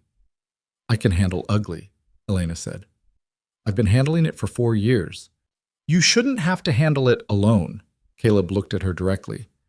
Whatever comes next, the trial, the publicity, the questions, we face it together, as a family. Caleb, I mean it, Elena. You're my wife, you're Liam's mother, and I'm not letting you go through this alone, not again. Elena felt something crack open in her chest, some wall she'd built to protect herself from hope. I don't know how to be a wife anymore, or a mother. I don't know if I remember how to be part of a family. Then we'll figure it out together, Caleb said simply. We'll take it one day at a time. No expectations, no pressure, just trying. They reached Redfield Prairie as the sun was setting, painting the sky in shades of orange and pink. The town looked different to Elena now, less threatening, more like a place where she might actually belong again. Word had spread about what happened in Kansas City, and people lined the street as they rode through, not with judgment this time, but with something that looked like respect. Mrs. Henderson stepped off her porch as they passed. Welcome home, Elena, she called out. Truly home this time. Others echoed her words. Welcome home. We were wrong about you. Thank heaven you're safe. The whispers were different now, filled with apology and shame rather than accusation. Elena acknowledged them with nods, but didn't stop. She was too exhausted for conversations, too raw from everything that had happened. All she wanted was to collapse somewhere quiet and process the fact that her son was safe, Victor was in custody, and the nightmare was actually, truly over. Caleb seemed to sense this because he led them straight to the ranch, bypassing the town center and the inevitable questions. When they pulled up to the house, Mrs. Murphy was waiting on the porch, her round face creased with worry. "Is the boy all right?" she demanded before they'd even dismounted. "He's fine," Caleb assured her, scared but unharmed. "Can you prepare his room? He needs to sleep in his own bed tonight." Mrs. Murphy nodded briskly and disappeared inside. Caleb carried the still sleeping Liam into the house, and Elena followed, feeling strange and displaced in this home that used to be hers. The furniture was the same. She recognized the settee she'd picked out with her mother, the rocking chair Caleb had made for her when she was pregnant. But there were new things too. A child's drawings pinned to the wall, toys scattered in the corner, 4 years of life she hadn't been part of. "His room is upstairs," Caleb said softly. "Second door on the right. You can come up if you want. Help me get him settled." Elena climbed the stairs, her hand trailing along the banister she'd polished 100 times in her old life. Liam's room was small but filled with love. A handmade quilt on the bed, wooden toys on the shelves, pictures drawn in a child's unsteady hand covering one wall. She helped Caleb remove Liam's shoes and tuck him under the quilt. The boy stirred slightly but didn't wake, his face peaceful in sleep. "He looks like you when he sleeps," Caleb whispered. "I used to watch you both in those first weeks after he was born. You'd fall asleep in the rocking chair with him on your chest, and you'd have the same expression, complete peace." "I don't remember that," Elena said, and the loss of those memories ached like a physical wound. "I remember being tired and overwhelmed and so happy I couldn't breathe. But the details are fuzzy now, like someone else's story." "We'll make new memories," Caleb promised. "Better ones that no one can steal." They left Liam sleeping and went back downstairs. Mrs. Murphy had set out cold chicken and bread, along with hot coffee that smelled like heaven. Elena realized she couldn't remember the last time she'd eaten. "You need rest," Caleb said, watching her sway slightly with exhaustion. "The cabin's still made up, or—" He paused, uncertain. "You could stay in the house, in the guest room, if that would be more comfortable." The guest room. Not their room, not the bedroom they'd shared as husband and wife. Elena understood the careful boundary he was drawing and was grateful for it. She wasn't ready to pretend things were normal, that 4 years of trauma could be erased with Victor's arrest. "The guest room would be good," she said. "Thank you." She made it through dinner on autopilot, answering Caleb's gentle questions about her time in captivity with the bare minimum of detail. He didn't push, didn't ask for more than she could give. When she finally climbed the stairs to the guest room, she found it simple and clean, with a real bed and actual privacy. Elena locked the door. Old habits were hard to break, and sat on the edge of the bed, finally allowing herself to feel everything she'd been holding back. The fear, the relief, the overwhelming exhaustion of 4 years spent in survival mode. She cried until she had no tears left, then lay down and fell into the first dreamless sleep she'd had in years. She woke to sunlight streaming through the window and the sound of Liam's laughter from downstairs. For a moment, she couldn't place where she was. Then it all came flooding back. The rescue, the ride home, the promise of starting over. Elena washed her face in the basin and went downstairs to find Liam at the kitchen table, eating pancakes while Caleb cooked more at the stove. It was such a normal domestic scene that it made her throat tight. "Mama!" Liam called when he saw her, and the word, so natural, so easy, nearly brought her to her knees. "Papa made pancakes. Do you want some?" "I'd love some," Elena managed, sitting down at the table. Caleb set a plate in front of her, and their eyes met briefly. She saw the question there, "Are you all right?" and tried to answer with a nod. She wasn't all right, wouldn't be for a long time, but she was here. That had to count for something. The days that followed developed a careful rhythm. Elena worked on the ranch alongside the men, pushing her body to rebuild strength. She spent time with Liam, reading him stories and teaching him to tend the vegetable garden. And she talked with Caleb, long conversations over coffee after Liam went to bed, slowly rebuilding the trust and understanding that Victor had destroyed. 2 weeks after Victor's arrest, Dr. Sarah Mitchell visited the ranch. She brought news that the other women were recovering well. that Catherine especially wanted to see Elena when she felt strong enough. "They've all given statements to the authorities," Dr. Mitchell said as they sat on the porch. "Catherine's testimony in particular is damning. She kept detailed mental records of everything: dates, names, specific incidents. Between her account and yours, the prosecutors are confident they can put Victor away for life." "What about his associates?" Elena asked. "Garrett and the others?" "Most are cooperating in exchange for reduced sentences. The lawyer, Thomas Caldwell, is trying to claim he didn't know what Victor was doing, but the evidence suggests otherwise." Dr. Mitchell paused. "There's something else. The investigation has expanded beyond just the women Victor held. They're finding evidence of other crimes: fraud, embezzlement, bribery. The man built an empire on corruption, and it's all collapsing now." Elena should have felt satisfaction at that, but mostly she just felt tired. "When does the trial start?" "Probably not for several months. These things take time, especially with a case this large." Dr. Mitchell studied Elena carefully. "How are you doing? Really?" "I don't know," Elena admitted. "Some days I wake up and forget where I am. Some nights I can't sleep because I'm listening for footsteps in the hall. I look at my son and feel this overwhelming love, but also this grief for all the time I lost. Is that normal?" "After what you've been through, absolutely normal." Dr. Mitchell reached over and squeezed Elena's hand. "Healing isn't linear.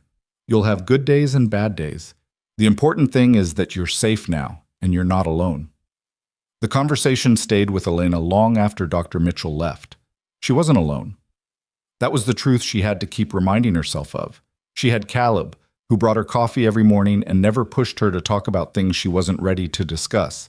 She had Liam, who'd started calling her mama without hesitation and liked to hold her hand when they walked to the barn.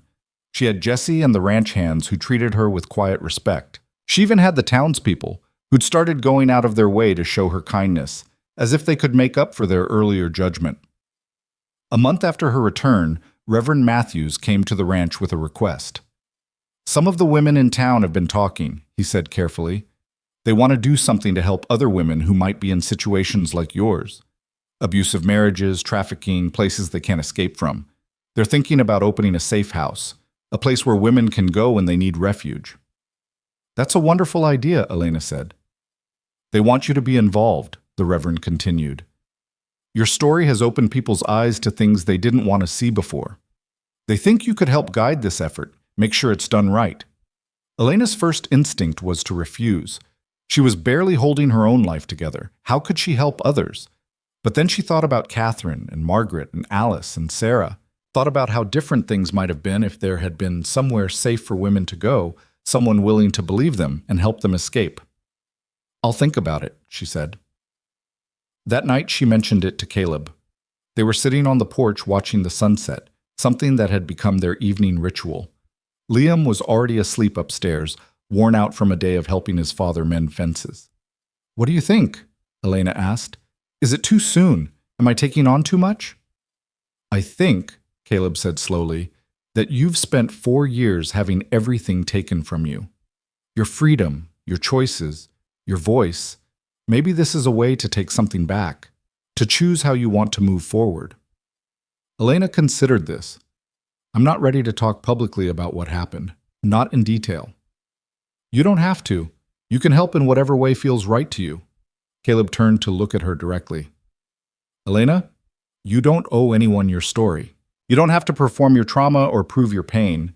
Whatever you decide to do, helping with the safe house, testifying at the trial, or just focusing on healing, it's your choice. Not Victor's, not the town's, not even mine. Yours." The word hung in the air between them. Choice. Something Elena had been denied for so long that she'd almost forgotten what it felt like. "I want to help," she said finally. "I want to make sure no other woman has to go through what I did, but I need to do it my way, at my own pace." "Then that's what you'll do," Caleb said simply. Over the next few weeks, Elena met with the group of women organizing the Safe House effort. She was careful to protect her own boundaries, sharing information about resources and warning signs without going into the details of her own captivity. To her surprise, she found the work healing in its own way, turning her pain into purpose, her experience into something that could help others. The safe house began to take shape, a small building on the edge of town that had once been a boarding house. Women donated furniture and supplies. Men from the ranches volunteered to make repairs. And slowly, word spread to neighboring counties that Redfield Prairie had become a place where women could find refuge. The first woman arrived in late autumn, 3 months after Elena's return. She was young, barely 20, with a black eye and a broken wrist. She gave her name as Mary and said her husband had threatened to kill her if she left. Elena helped her get settled, arranged for Dr. Mitchell to treat her injuries, and sat with her through the first terrifying night when every sound made Mary jump. "Does it get better?" Mary asked in the darkness. "The fear, I mean. Does it ever really go away?" Elena thought about her own fear, still present, but less consuming now. "I don't know if it goes away completely, but it gets quieter. You get stronger, and you learn that you are more than what was done to you." "How do you know?" Mary's voice was small. "Because I lived it," Elena said. "And I'm still here, still fighting, still choosing to believe that tomorrow can be better than yesterday." In December, 7 months after Elena had stepped off that stagecoach, Marshal Thornton returned to Redfield Prairie with the news. "The trial is set for February.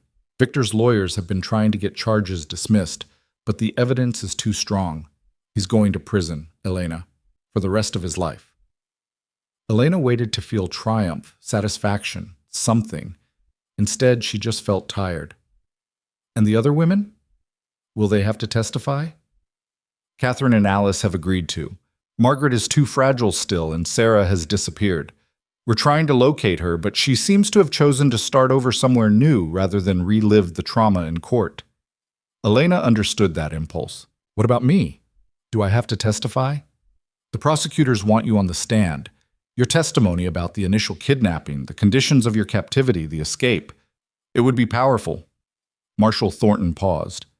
"But I won't lie to you. Victor's lawyers will try to destroy your credibility.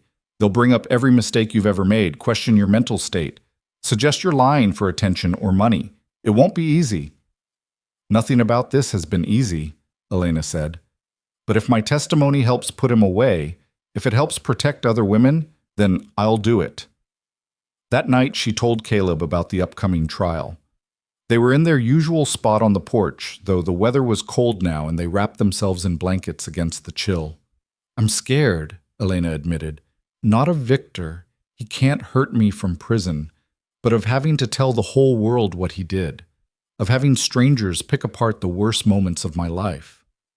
Caleb reached over and took her hand. It was the first time he'd initiated physical contact since she'd returned, and Elena felt the gesture down to her bones. "I'll be there," he said. "In the courtroom. Every single day. And when it gets too hard, when you feel like you can't go on, just look at me. Remember that you're not there alone." "What about Liam? He'll hear things. People will talk."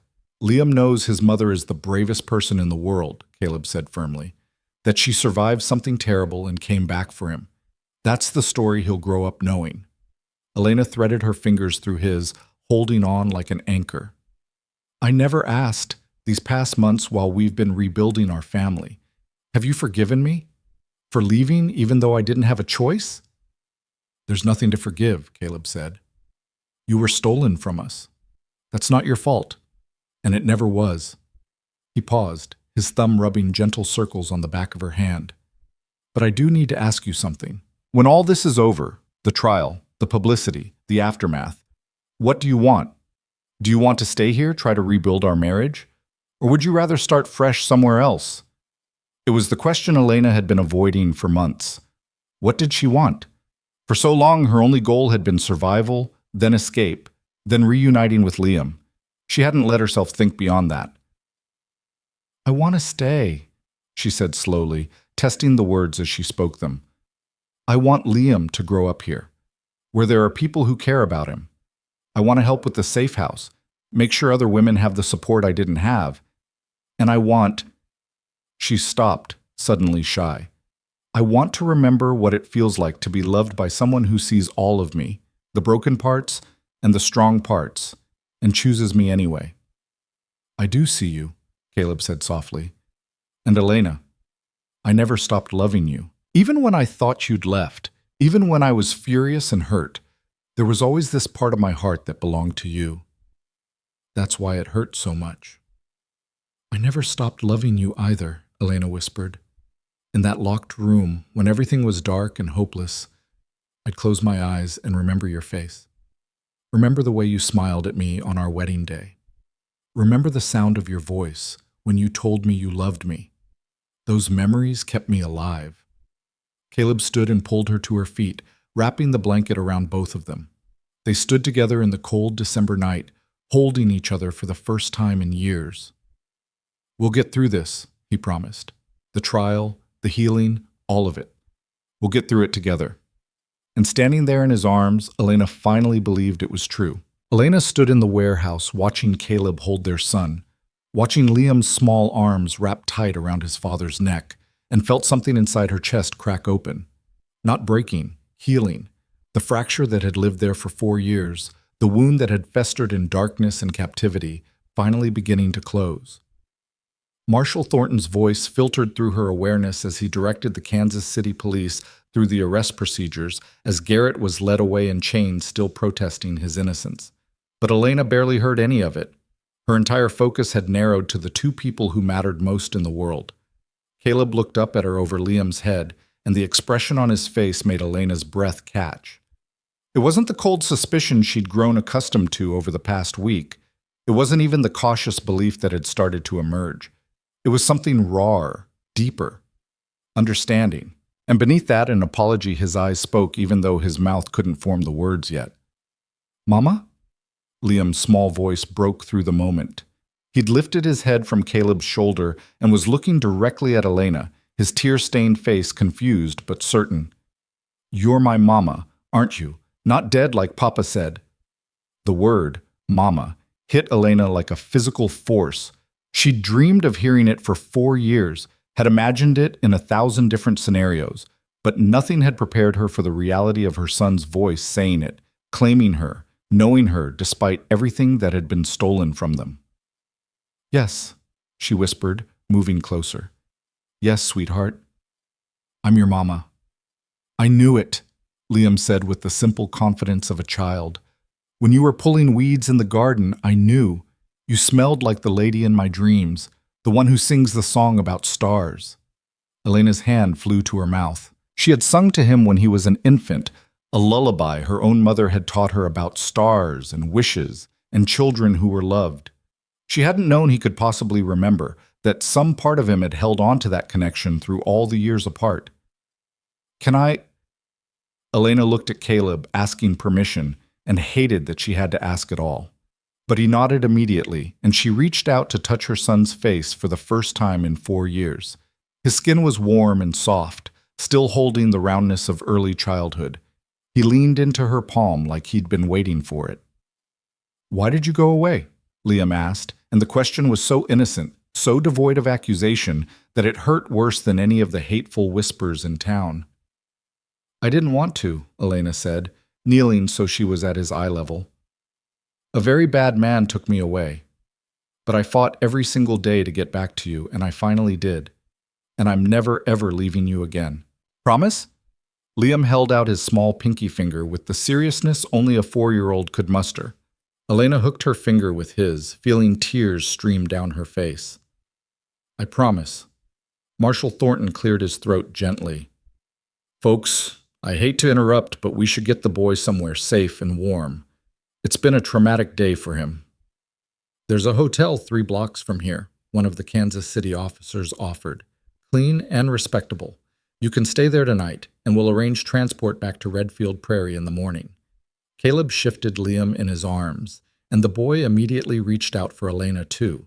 She moved close enough that she could place one hand on Liam's back, and they walked out of the warehouse like that. A family, broken and battered, but together. The hotel was indeed clean and respectable, with a kind proprietor who took one look at their exhausted, dirt-covered group and asked no questions beyond how many rooms they needed. Caleb got one for himself and Liam, and Elena assumed she'd be placed elsewhere, but he stopped her as she started to follow the others. "We should stay together," he said quietly. "All 3 of us. If you're comfortable with that." Elena nodded, not trusting her voice.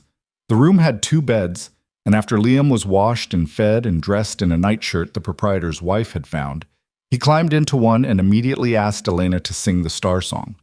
She sat on the edge of the bed, her voice rusty and uncertain at first, but growing stronger as the familiar words came back to her. Liam's eyes grew heavy, and by the second verse he was asleep, one small hand still clutching hers. Elena sat there for a long time, just watching him breathe, memorizing the curve of his cheek and the way his dark lashes rested against his skin. She'd missed so much. First words, first steps, countless ordinary moments that built a childhood. Those were gone, stolen, and no amount of justice could give them back. But she had now. She had tomorrow and the day after, and all the days stretching forward into a future she'd stopped believing she'd ever see. Elena, Caleb's voice was soft, careful not to wake Liam. We need to talk. She nodded and gently extracted her hand from Liam's, following Caleb to the chairs by the window. Outside, Kansas City was settling into night, gas lamps flickering to life along the streets. Somewhere in this city, in a jail cell, Victor Hale sat waiting for a trial that would expose every dark thing he'd done. I owe you an apology, Caleb began, but Elena shook her head. You believed what made sense, what the evidence showed you. I can't fault you for that. I should have known, Caleb insisted, his hands clenched on his knees. I should have known you wouldn't leave us. Should have looked harder, questioned more, trusted my gut instead of accepting the easy explanation. Victor is very good at deception, Elena said quietly. That's how he gets away with it. He creates perfect lies that even smart, careful people believe. That letter he showed everyone, the one in your handwriting, how did he manage that? Elena had been thinking about that. I used to write notes sometimes, shopping lists, reminders, letters to my sister in Denver. He must have collected examples of my writing before that night, practiced forging it or found someone who could, then created a letter that looked authentic enough to fool anyone who didn't examine it too closely. Dr. Mitchell said she has evidence that will prove everything, Caleb said. Medical records, statements from the other women. And with what they found in the warehouse tonight, the ledgers, the correspondence, Victor won't be able to talk his way out of this. What about the women? Elena leaned forward. The ones still in the house. Has anyone? Marshal Thornton sent officers there as soon as we found Liam. They've been freed. They're being taken to a safe place where they can get medical care and help. Relief flooded through Elena so powerfully she had to grip the arms of her chair. Catherine, Margaret, Alice, Sarah? All 4 of them, Caleb confirmed. Alive. Traumatized, the marshal said, but alive. And they all confirmed your story. Every detail. Elena closed her eyes. They were free. All of them. The guilt that had gnawed at her since her escape, the knowledge that she'd saved herself while leaving them behind, could finally ease. She'd gotten out. She'd told the truth. And because of that, they were free too. What happens now? She asked. To Victor, I mean. He'll stand trial. Federal charges for kidnapping across state lines, false imprisonment, trafficking. The prosecutor is talking about 20 years to life. Caleb paused. And there are other women coming forward. Doctor. Mitchell said once the news spread, 3 more contacted her. Women who escaped years ago but were too afraid to speak up. They're willing to testify now. Good, Elena said fiercely. He should never see freedom again. He should die in a cell knowing what it feels like to be caged. They sat in silence for a moment, the weight of everything settling around them. 4 years. So much lost. So much damage done. Elena wondered if they could ever truly recover, if the marriage they'd had before could be rebuilt, or if too much had changed. I don't know how to do this, Caleb said finally, his voice rough. I don't know how to be married to someone I've spent 4 years believing was dead or gone. I don't know how to trust again, or how to help you heal from something I can barely comprehend. I don't know where to start. Neither do I, Elena admitted. I'm not the same person I was before. What Victor did to me, it changed me in ways I'm still discovering. I'm afraid all the time. I check locks obsessively. I can't sleep through the night. I flinch when people move too quickly. I don't know if that will ever go away. Then we figure it out together, Caleb said. We take it slow. We learn each other again. And we put Liam first, always, because he's the one innocent in all of this. Elena looked at her sleeping son. He's so beautiful. And you've done such a good job raising him alone. He's kind and curious and brave. You did that. We'll do the rest together, Caleb said. If you want to. If you think you can forgive me for not believing you at first. There's nothing to forgive, Elena said. You protected our son.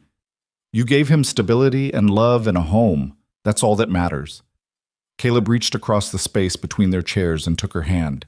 His palm was warm and calloused from ranch work, familiar despite the years. I never stopped loving you, he said quietly. Even when I thought you'd left, even when I was angry and hurt, I never stopped. I just buried it deep so it couldn't hurt anymore. Elena squeezed his hand, feeling the rough places where blisters had healed, the strength in his fingers. I survived because of you, because of Liam. Every day in that locked room, I told myself I'd get back to you. That was what kept me breathing when I wanted to give up. I'm so sorry, Caleb said, and his voice broke. I'm so sorry for what he did to you, for every day you were gone, for every moment you suffered. It's not your fault, Elena said firmly. It's Victor's. Only his. Don't carry his guilt. They sat like that for a long time, hands linked, watching their son sleep. It wasn't forgiveness exactly, because there was nothing to forgive between them. It was acknowledgement, understanding, the first tentative steps toward rebuilding what had been destroyed. The next morning, they returned to Redfield Prairie in a convoy of wagons and riders. Marshal Thornton came with them, along with Dr. Mitchell, who'd insisted on accompanying them to ensure Elena received proper medical care. The town that had whispered and judged now lined the streets to watch their return, but the whispers had changed. Word had spread about Victor's arrest, about the evidence found, about the women who'd been freed. Mrs. Henderson stood in front of her store, her hand pressed to her mouth, tears streaming down her face.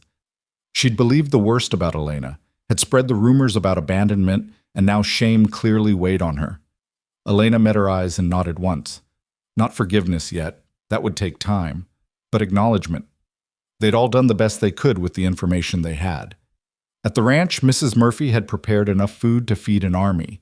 The ranch hands gathered around, their earlier wariness replaced by something approaching respect. Jesse clasped Elena's shoulder gently as she passed. "Welcome home, Mrs. Cross," he said simply. "Truly home this time." Over the next few weeks, life settled into a new rhythm. Dr. Mitchell stayed at the ranch for a week, treating Elena's various ailments, malnutrition, old injuries that had healed badly, the lingering effects of whatever drugs Victor had used to keep his prisoners compliant. She also talked to Elena about the psychological trauma, explaining that the fear and hypervigilance were normal responses to what she'd endured. "It may never fully go away," Dr. Mitchell said gently, "but it will get easier, especially now that you're safe, surrounded by people who love you." Elena moved back into the main house, into the bedroom she'd once shared with Caleb, but they didn't immediately resume sleeping in the same bed. That was a step that needed time, needed trust to be rebuilt brick by careful brick. Instead, Caleb took the small room off the kitchen, and Elena had the main bedroom to herself. Liam's room connected to hers, and he often padded in during the night to climb into bed with her, seeking the comfort of her presence. The trial began 6 weeks after Elena's return. She had to travel to Kansas City to testify, and Caleb came with her, refusing to let her face Victor again alone. The courtroom was packed with reporters, curious citizens, and supporters. Catherine, Margaret, Alice, and Sarah were there too, along with the 3 women who'd come forward after news of the arrest broke. Seeing the other survivors was overwhelming. Catherine hugged Elena so tightly she could barely breathe, whispering, thank you," over and over.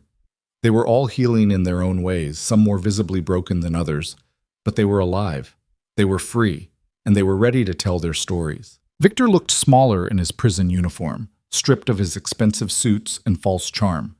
But his eyes still held that cold calculation, still assessed and measured everyone in the courtroom like pieces on a chessboard. When Elena took the stand, she told everything. The drugged wine, waking up in the locked room, 4 years of captivity, of abuse, of watching Victor destroy other women while maintaining his public image as a respected businessman. The courtroom was silent except for occasional gasps and the scratch of reporters' pencils. Victor's lawyer tried to paint her as a scorned woman, an unreliable witness who'd willingly entered into an affair and now sought revenge. But the evidence was overwhelming. The medical records, the other witnesses, the ledgers found in the warehouse detailing transactions that could only be interpreted as human trafficking. The forged letter that handwriting experts testified had been created from samples of Elena's writing. The trial lasted 3 weeks. The jury deliberated for 4 hours. Guilty on all counts.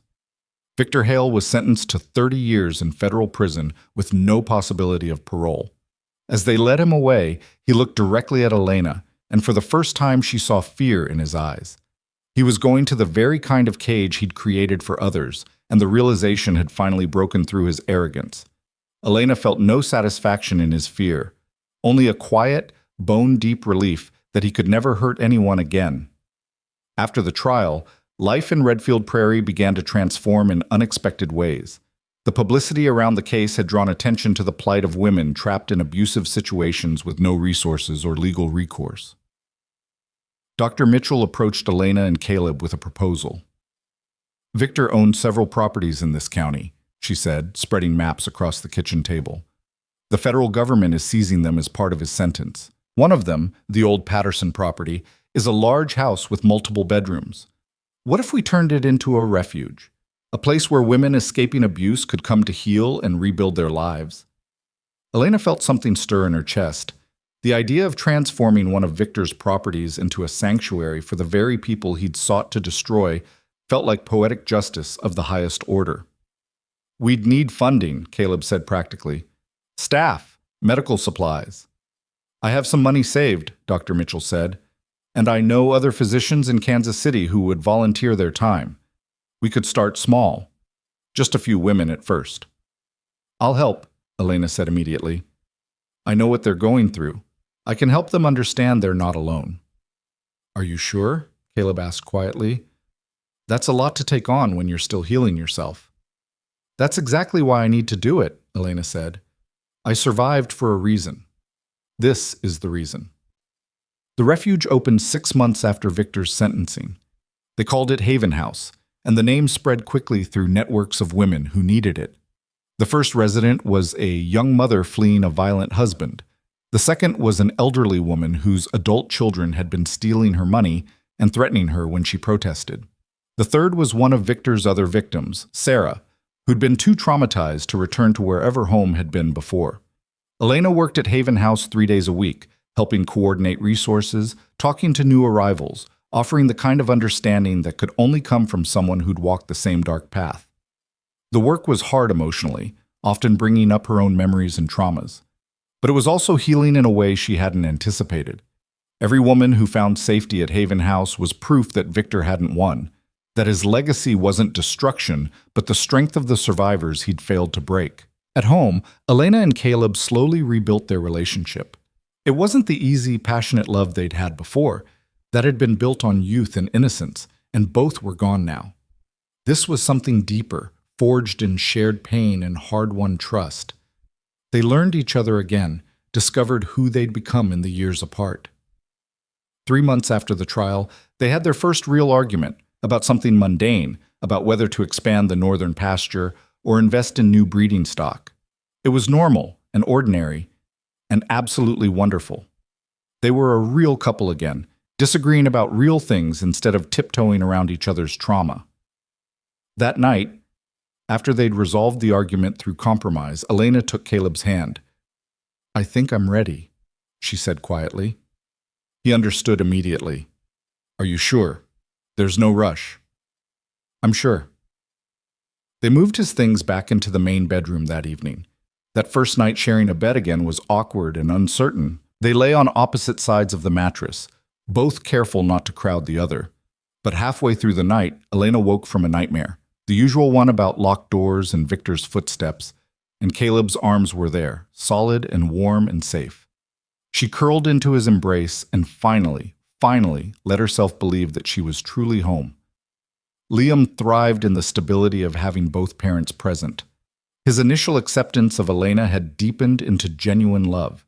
He still had questions sometimes about where she'd been, why she'd had to go away, and Elena answered them as honestly as she could in age-appropriate ways. A bad man took me, but I fought my way home to you.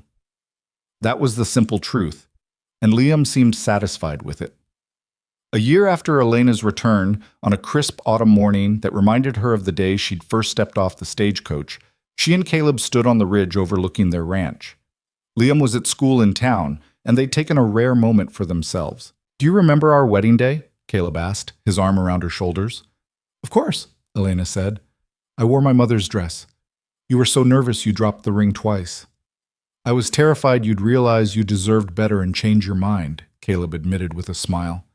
"I never thought that. Not once." Elena leaned into him. "Even after everything, even knowing what was coming, though I couldn't see it then, I wouldn't change that day. Because it gave me Liam, it gave me you, and that was worth fighting my way back to." "I was thinking," Caleb said carefully, "maybe we could renew our vows. Have a proper ceremony this time. Let the whole town see that we're choosing each other again, after everything." Elena turned to look at him, seeing the hope and uncertainty in his eyes. "You want to marry me again?" "Every day for the rest of my life," Caleb said simply. "If you'll have me." The ceremony took place on a Sunday in early November, in the same small church where they'd been married the first time. But everything else was different. Elena wore a new dress, simple and blue, that Dr. Mitchell had helped her choose. Liam stood between them, holding a ring pillow with solemn importance. The pews were filled not just with townspeople, but with the women from Haven House, Catherine and Margaret and Alice and Sarah in the front row, their presence a testament to survival and strength. Reverend Matthews spoke about second chances and faith restored. But when it came time for Elena and Caleb to speak their own vows, they abandoned the traditional words. "I promise to believe you," Caleb said, his voice steady and sure. "Even when it's hard, even when the evidence says otherwise. I promise to trust that we can weather any storm if we face it together." "I promise to come home," Elena said, tears streaming down her face. "Every day? Every night, to choose this life, this family, this love over and over again. I promise that what was stolen from us will not define us. What we build together will." They exchanged rings, new ones, simple gold bands that carried no memory of Victor or his crimes. When Reverend Matthews pronounced them husband and wife, the church erupted in applause and cheers, but Elena barely heard it. She was kissing her husband, holding her son's hand, standing in a building full of people who now knew her truth and honored it. The reception was held at Haven House, in the garden that had been planted by the residents as part of their healing process. Tables were laden with food from every family in town who'd once whispered about Elena's abandonment and now competed to show their support. Children ran through the grass while adults danced to music from Jesse's surprisingly skillful fiddle playing. Catherine pulled Elena aside at one point, her eyes bright with emotion. "Look at what you did," she said, gesturing at the house, the gardens, the women laughing and healing together. "You took the worst thing that happened to us and turned it into this, into hope." "We did it," Elena corrected. "All of us. We survived, and now we're making sure others can too."